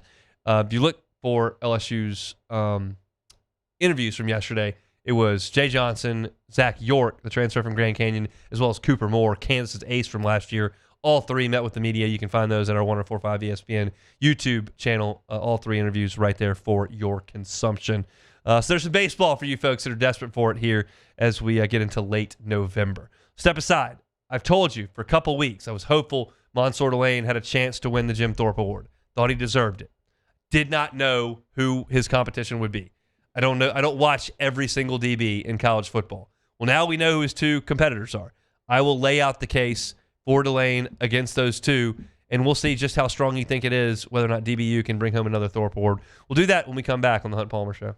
The Hunt Palmer Show. One Bath and Closets. OneBathAndClosets.com is the website. David Duvall and his team, 30 years redesigning and remodeling bathrooms and closets. Safety is a big deal in the bathroom, especially as folks age. You cannot take that risk away, but you can mitigate against it. Non-slip floors, David Duvall and his team can do it. Guardrails, handrails, slippery areas, David Duvall and One Bath and Closets can do it. Walk-in tubs, One Bath and Closets can do it. Showers with benches in them, One Bath and Closets can do it. If you haven't given this any thought and you're thinking, there's a loved one that may have an issue in the bathroom, we'd like to do what we can to protect against that, just have that conversation with David and his team. Just sit down, have that consultation. That part's free. He'll tell you what they can do. They do it all the time. And there are financing options available, 0% up to 18 months if you qualify. It's One Bath and Closets. Find them online. Get that consultation at OneBathAndClosets.com. Supreme Jasmine is premium American-grown rice. From local farms to your table, every grain is supreme. Pick up a bag of Jasmine or any other of our Supreme American rice. Raising Cane's is our victory meal. Football fans are some of the most dedicated fans in sports. It's a fundamental quality we share, and that fuels every single order of our hand-battered chicken fingers. Wherever there's football, there's Raising Cane's. One love. Let's go.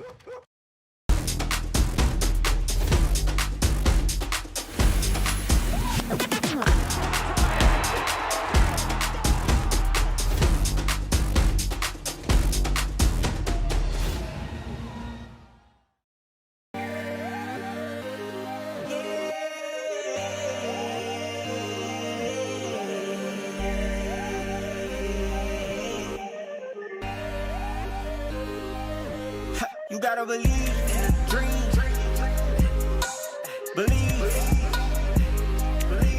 You gotta believe in a dream. Believe. You gotta believe. My whole team on wildin'. I'm lawyer Colin Meredith. Among the most important factors to consider when you're hiring an injury attorney is trust. You trust your attorney will put your interest first, treat you with respect, fairness, and honesty. You trust them to be there for you when you need them. At Locke Meredith Sean Fagan and Associates, thousands of clients have trusted us to represent them, and for good reasons. Please visit us at LockeMeredith.com to learn more, and whether you hire us at all, give us a call at 272-5555. You have nothing to lose. ED, low T, or simply seeking to optimize your health and performance? Goodwood Men's Sexual Wellness offers a range of discreet services to address your specific needs. We empower men to reclaim their health and confidence. Visit yourgoodwood.com.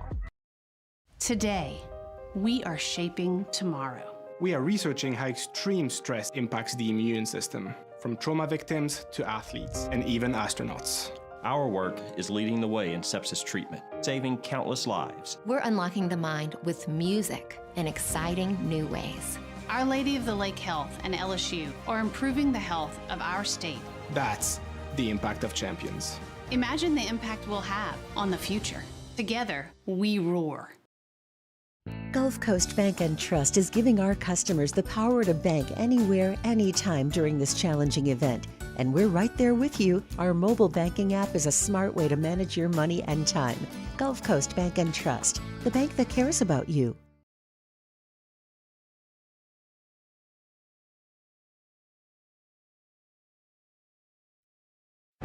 This is the Hunt Palmer Show, brought to you by Daryl May Remax Partners. Looking for land to hunt or build? Call Daryl May Remax Partners.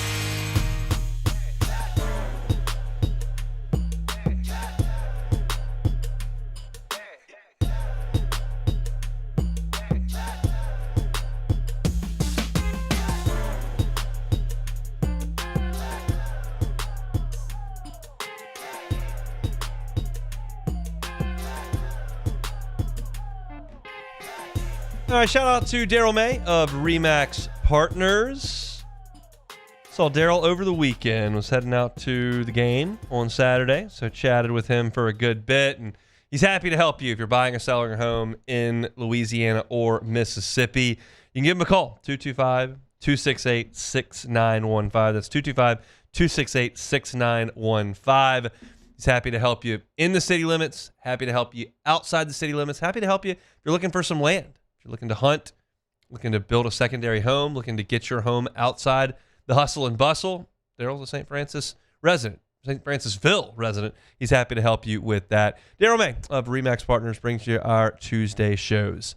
All right, we got word today that Mansour Delane has been named a finalist, one of three, for the Jim Thorp Award. If you've followed LSU over the course of its history, three Thorp Award winners: Grant Delpit in 2019, Morris Claiborne in 2011, Patrick Peterson in 2010. LSU, of course, goes by itself affectionately as DBU, and I think that moniker absolutely applies. I don't think you can find a program that has consistently recruited, developed, and sent to the NFL a better crop of defensive backs than LSU. Alabama can stake their claim to it.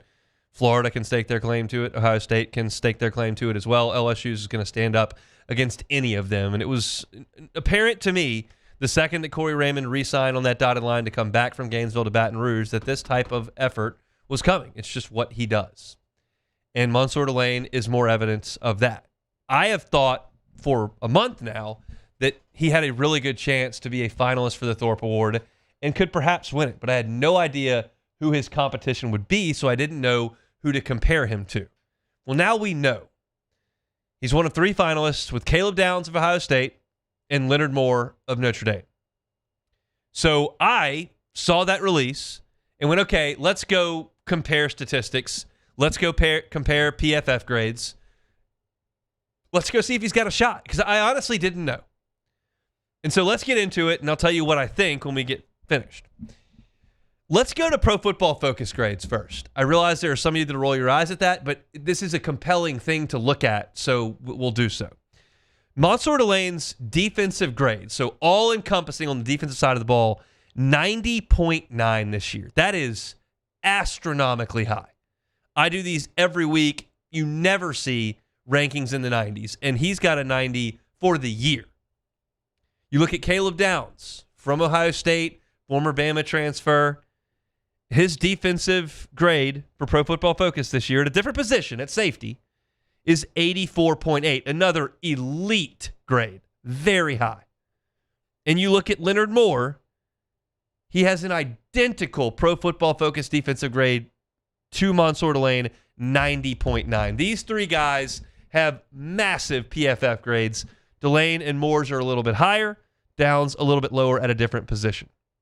Now, I wanted to look at coverage statistics.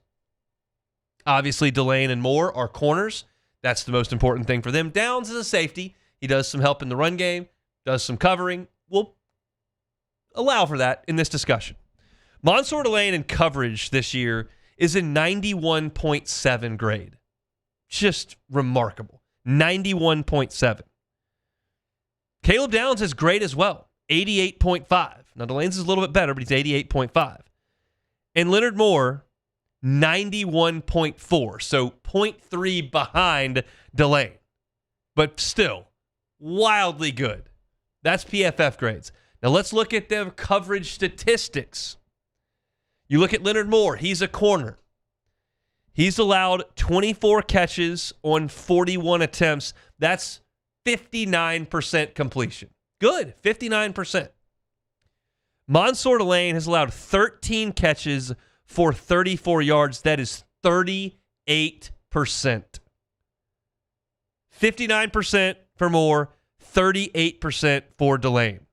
Moore has given up 2 touchdowns. Delane has given up no touchdowns. Delane has given up 2 first downs this year. 34 targets against Mansour Delane, 2 first downs. He's got 5 pass breakups. He's got no penalties. Leonard Moore has 4 interceptions to Delane's 2. He's got 4 penalties. If you look at it in coverage, Delane's statistics are significantly better than Leonard Moore's, except for the fact that Moore has 4 interceptions to Delane's 2. But if you look at completion percentage, you look at yards, you look at penalties, you look at first downs, you look at touchdowns, Delane is better across the board. It's just the 4 picks for Moore. Now you go to downs. I mentioned that Delane is 38% completion against. Caleb Downs, as a safety, 69% allowed. He's not giving up a touchdown. He has 2 interceptions, 1 pass breakup. Delane's got 5. But as I was looking at that, I was going, okay, so Delane, from a coverage perspective, is a tick better than Leonard Moore. Their grades are about the exact same on Pro Football Focus. Statistically, Delane's been better in coverage. But you got Downs, who's also good in coverage. 69% completion allowed, 2 interceptions, no touchdowns allowed. That's pretty good. But the question is, does Caleb Downs have a truckload of tackles as a safety where he's coming down and impacting the game from that perspective? So I looked it up. Caleb Downs has 49 tackles. Delane's got 41. He's got 5 TFLs, 1 sack, and 1 hurry. So it's not astronomical. If Caleb Downs had 96 tackles coming down from safety, I'd have to count that for sure. But he doesn't. He has 49 to Delane's 41. And Delane is covering somebody most of the time. Downs sometimes comes down into the box.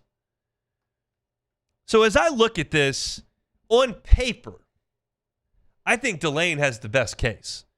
He's significantly better in terms of completion percentage allowed. The eye-popping numbers are no touchdowns and only 2 first downs allowed. He's 20 percentage points better from a coverage perspective. I think there's a real case that he should win the award. But Caleb Downs' team's 11-0. He's been famous for 4 years. He was a 5-star recruit. He signed with Nick Saban at Alabama. He started as a freshman there. He transferred to Ohio State. They won the national championship. They're going to be number 1 in the country this year. He's on the team. And y'all remember how the Grant Delpit thing went. We thought Grant Delpit's best year was 2018. He won it in 19. If you're looking at famous guy like Grant Delpit was, great team like Grant Delpit was on, Downs fits that mold. And Leonard Moore's team has won a bunch of games in a row, is staring down the barrel of the playoff. And Mansour Delane right now is on a team that's headed nowhere. He didn't play last week. He might not play this week. So I think you start to look at the external factors. And even though Leonard Moore has only played 9 games, he did miss some time earlier. The team aspect and the famousness aspect of it starts to look the opposite way. And they're voters here. Now, if they take this paper out and they look at how many times these guys have been targeted, and they look at the completion percentage, and they look at the pass breakups, and they look at the amount of first downs and touchdowns allowed, and they look at the penalties, which is 0 for Delane and 4 for Leonard Moore, and they look at tackles where Downs only has 8 more than Delane, and they start to really dive into the numbers, I think Mansour Delane at LSU, at DBU, should win the award. You start to look at the ancillary factors of fame, team achievement, late season injury.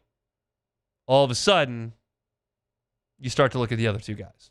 So I don't know what's going to happen. I'll tell you this. The greatest robbery, to me, in these awards in LSU's time, the greatest robbery was Brad Wing and the Ray Guy Award in 2011. Brad Wing dominated the game at West Virginia and flipped the game at Alabama for LSU as a punter. And they gave the award to the Tech punter, who I'm sure kicked some awesome punts against Western Kentucky and Rice. I'm sure he boomed them. Super awesome. But Brad Wing, based on circumstance and performance, deserved that award. He didn't get it. And he was on the famous team. He was on the great team. This was little old Tech, and they got the award. So maybe the famous team in Ohio State doesn't get this one with Caleb Downs. Maybe the team on the surging right now doesn't get this with Leonard Moore. And maybe the stats that have been laid out are strong enough for Mansour Delane. I hope LSU has got these numbers prepared. I hope they fire them off in graphics. I hope that they make the voters aware of just how good Mansour Delane has been, because I want that trophy in Baton Rouge. Why do I want that trophy in Baton Rouge? Because I believe in the branding of DBU. I believe in the branding. I think some things on the internet are silly and foolish and whatever. But in the transfer portal era, with Corey Raymond on the sideline, and you hope that he is next year, I think it means something to be able to call a defensive back recruit and say, hey, ever heard of Patrick Peterson? Ever heard of Morris Claiborne? Ever heard of Grant Delpit? Ever heard of Mansour Delane? Oh, by the way, ever heard of Derek Stingley? Ever heard of Corey Webster? Ever heard of Christian Fulton? Greedy Williams in the NFL? Jay Ward in the NFL? Jalen Mills in the NFL? Ever heard of these guys? This is what happens here. And you can win the award for the best defensive back in the country if you come play for this guy. That's a big recruiting pitch. Era of NIL, transfer portal, all that. There are a lot of different factors. But to me, LSU winning the Thorp Award is more impactful than winning the Outland, more impactful than winning the Nagurski, more impactful than winning the Lombardi, more impactful than winning the Remington, Groza. Like, this is branding. This is getting out-of-state players in the transfer portal on the phone and saying this is what can happen for here. He was a third-team All-ACC player last year. He spent 6 months with Corey Raymond and won the Thorp. That's the hope. And that's what I'd love to see coming up next week for Mansour Delane. We'll see if he plays this weekend, but I think his statistics bear out that he should certainly garner a lot of discussion for this award. It's Mansour Delane, Caleb Downs, and Leonard Moore for the Thorp Award. All right, we'll come back and close it up next. The Hunt Palmer Show. Genesis of Baton Rouge. GenesisofBatonRouge.com is that website. Every car that's on the lot is online at Genesis of Baton Rouge. We live in a delivery society. You want Christmas present? Get it delivered. You want dinner? Get it delivered. You want toiletries? Get them delivered. Groceries? Get them delivered. We get that. And Genesis of Baton Rouge gets that. So if you want a car, you can get that delivered. You don't ever have to set foot on the lot. They'll come to you for the test drive. They'll send you the contracts digitally. They'll deliver the vehicle to you. It's that simple. It's a luxury brand. It's a luxury experience, all at a reasonable price. That's the model over at Genesis. It certainly implies at Genesis of Baton Rouge. I would invite you to go by and see a airline at PQ. I think it's a phenomenal facility, a great staff, and a wonderful line of vehicles that you can see in person.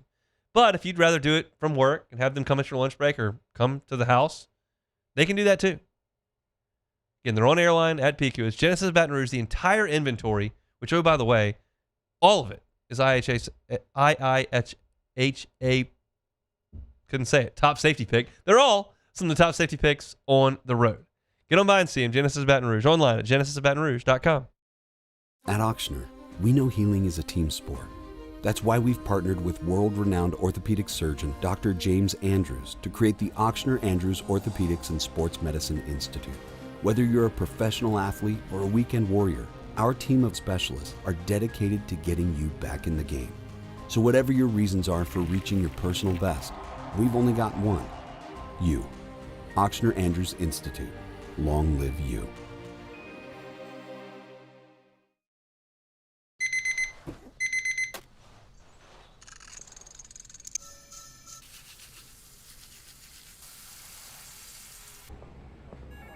Sometimes you ignore the signs, even when they're right in front of you. Problem gambling isn't always easy to spot.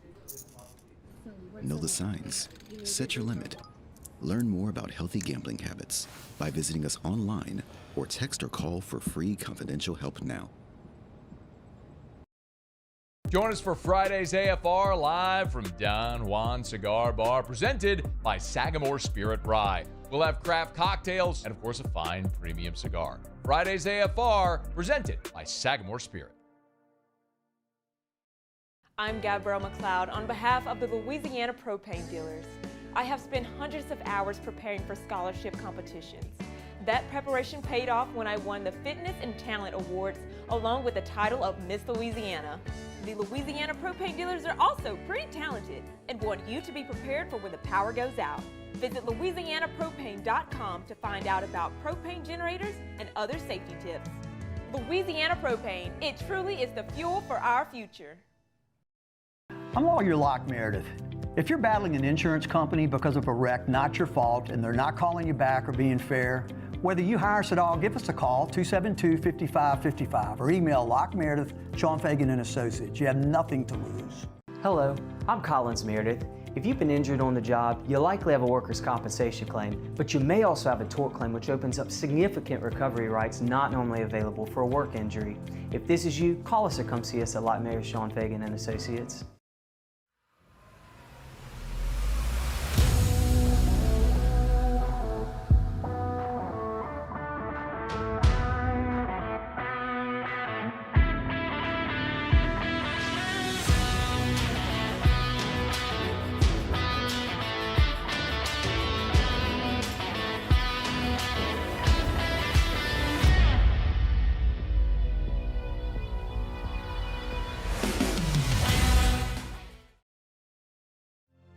My father, J.B. Falgu, had a vision of growth for First American Bank and the communities we serve.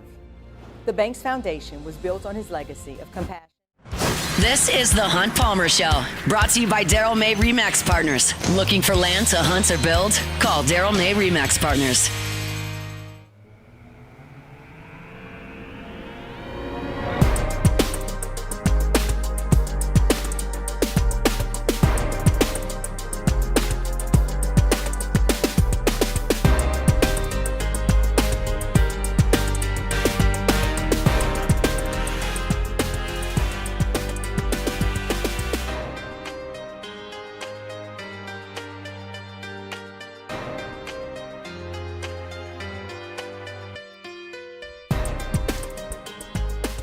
All right, wrapping things up here on this Tuesday edition of the Hunt Palmer Show. Reminder, if you're looking for something to do this evening, it is a holiday week, maybe looking to have some fun, I got the spot for you. 8 o'clock tonight, court to table on Burbank Sports Trivia. We will be there 8 o'clock to about 9:15. You can win court to table gift cards, have something cold to drink. Their food is awesome. Chicken Caesar wrap is maybe the best I've ever had. It's great. So go by and see us, 8 o'clock, play some sports trivia, win some gift cards, something to eat, something to drink over at Court to Table in Burbank. Excited to be back. Last week, called a little basketball on Tuesday, so we weren't able to make it out to Court to Table. We'll be there tonight. Hope to see you there at 8 o'clock. Tomorrow's show going to be really busy because it's our last show of the week, so we'll do our normals. It's What If Wednesday. We'll get to some of that. JD Piquel will be with us as well. We'll try to get Luke Johnson on to talk about the Saints. I got to give you my pick for LSU and Oklahoma, as well as Saints and Dolphins. Get you my SEC picks against the spread. So there's like a ton to do on tomorrow's show. So very much looking forward to that. And then a couple of days off for us. Be back in action after tomorrow's shows on Monday. But we'll finish strong tomorrow and looking forward to that. For right now, we'll finish this show strong with some Take It or Leave It. Take it or leave it. Take it or leave it. Presented to you by Flight by Yingling, the next generation of light beer, crafted by America's oldest brewery. Today's hottest stories in sports, news, and sometimes even Hunt's life. The question is, will he take them or leave them? You know, I love the holidays. Love spending time with family, my family and my wife's family. But some of you may be dreading it a little bit, trying to get something to get you through it. I get it. It's not my personal situation, but I understand. Flight by Yingling might be the ticket. Bring some over, pop the top, maybe help you get through the family time. It'll enhance the family time if you already love it. Flight by Yingling, next generation of light beer. Okay, we're going to start this one off with a little, I guess it's to make you feel older now. So Cayenne Anthony, Carmelo Anthony's son, and Mercy Miller, Master P's son, faced off last night as the Houston Cougars pulled away from the Syracuse Orange, I'm pretty sure. Carmelo's kid plays for Syracuse? Yes, he does. I didn't know that. Cayenne Anthony. 78-74. So are we officially old yet? Take it or leave it. I'll take it. We've known this. I'll take it. I mean, I hit golf balls on Sunday. I can barely walk. Now, it was more golf balls than I needed to be hitting. It's a lot, 610 though, yeah. golf balls. But, yeah, I mean, I'm old. It is what it is. Like, I can't sleep late. I can't do anything. Just an old man. Yeah, I'm entering that part where I'm not there yet, but I'm inching toward watching every professional sport I watch. I'm older than all the competitors. There are still some that are older. I turn 38 next month or 2 months. So there are a couple that are out there that are older than me, but we're getting close. Oh, no, Hunt, I totally feel you because now, well, I'm going to say now, but now I'm starting to get a little too, like, guys my age are getting removed from the league. So it's like if you're 24, 25, they're not even looking to pick you up anymore. So I'm at that point. Let's start with Tennessee. So Tennessee's beloved mascot Smokey 11 has entered retirement. The university announced on Monday. He's been in training in hopes of adapting to the energetic nature of Neyland Stadium over the past 2 years, but his reserved temperament continues to affect his comfort in public outings. Smokey 11 will now enjoy a quiet and peaceful retirement with his pack, his brother, and his dad, Smokey 10. No more live mascots at Tennessee. Take it or leave it. I'll leave it. I mean, you can bring a Smokey back that is capable of dealing with the crowds. But if you got a dog that can't deal with the crowds, he's not going to be a good Smokey. You just get a new Smokey. There's an infinite amount of Smokey potential candidates here. So if you got a Smokey that's not very good at Smokey, you move him out of being Smokey and you get a new Smokey into being Smokey. That's what you got to do. So it's like kicker with Grupe. You get rid of Grupe, you get a new kicker. Your kicker's not good enough. If that's not a good Smokey, get a new Smokey. And I just can't believe they announced that. I guess they're like, hey, man, if you're not seeing Smokey. Not every dog wants to be in front of 110,000 people screaming. I Very got true. you. And if you remember, there was a picture of Smokey with like a jacket over him. Here's an idea. Yes. Get Roscoe the dog. Fly Roscoe in.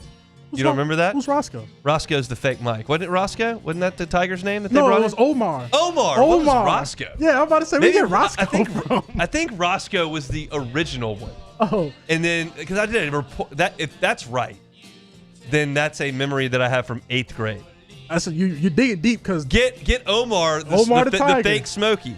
Yes. The 2-year-old Bengal Siberian, formerly known as Roscoe. Oh, Mike 6 was Roscoe. Okay, that's where that came from. Mike 6 was Roscoe. Then he became Mike when he came to LSU. So I knew that name was in there somewhere. Yeah, just tell Tennessee if this Smokey's not good enough, just fly Omar the Smokey in. Get that done. That's a genius. What? Hadn't thought about that in a while. Hey, just not good. This is what they pay you for. Just this not is what they good. pay you for. Not good. Okay, so the Delta Center. Omar the Tiger. Omar. Jeez Louise. And they thought that was a great idea. Didn't we just get our heads blown in by Bama that night? If I'm not mistaken, that was the Bama game. Yeah, we got our heads kicked in. Okay, so the Delta Center, the home of the Utah Jazz, has passed a new rule today. Fans are no longer allowed to bring signs to the game. Terrible rule. Take it or leave it. Leave it. Leave it alone. I don't need a sign. You're blocking people. We don't need a sign. You want to bring a sign to college game day? Yes. Fine. That's great. To an indoor sporting event, there's somebody behind you. We don't need a sign. If you want to bring a sign to hold, like, for the Tiger Walk or, like, outside when that's fine. But, like, in the middle of a game, I don't need you holding up a huge poster board. There's people that are probably trying to see. So there I am, 9,000 years old again, old curmudgeon, get off my lawn. Get off my but lawn. It's an impractical thing. We don't need to be throwing signs up everywhere. Why do they do this? Because somebody said something inappropriate? I probably should have looked deeper. I just saw the headline. I'm like, you can't bring signs no more to the Utah Jazz. I have another geezer take. You want my geezer take? Yes. We got a minute, so let's hear this. I got a geezer take. We'll see how you feel about it. Yes. I'm walking on campus on Saturday. Okay. And there are, I would say I probably saw like 6 shirts with the F word over the top. F around and find out, and F in Baton Rouge. Yeah.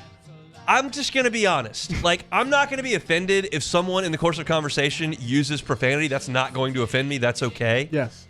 When you're at a football game and there are just kids everywhere wearing a shirt that has profanity on it, you're going to miss me with that. Yeah.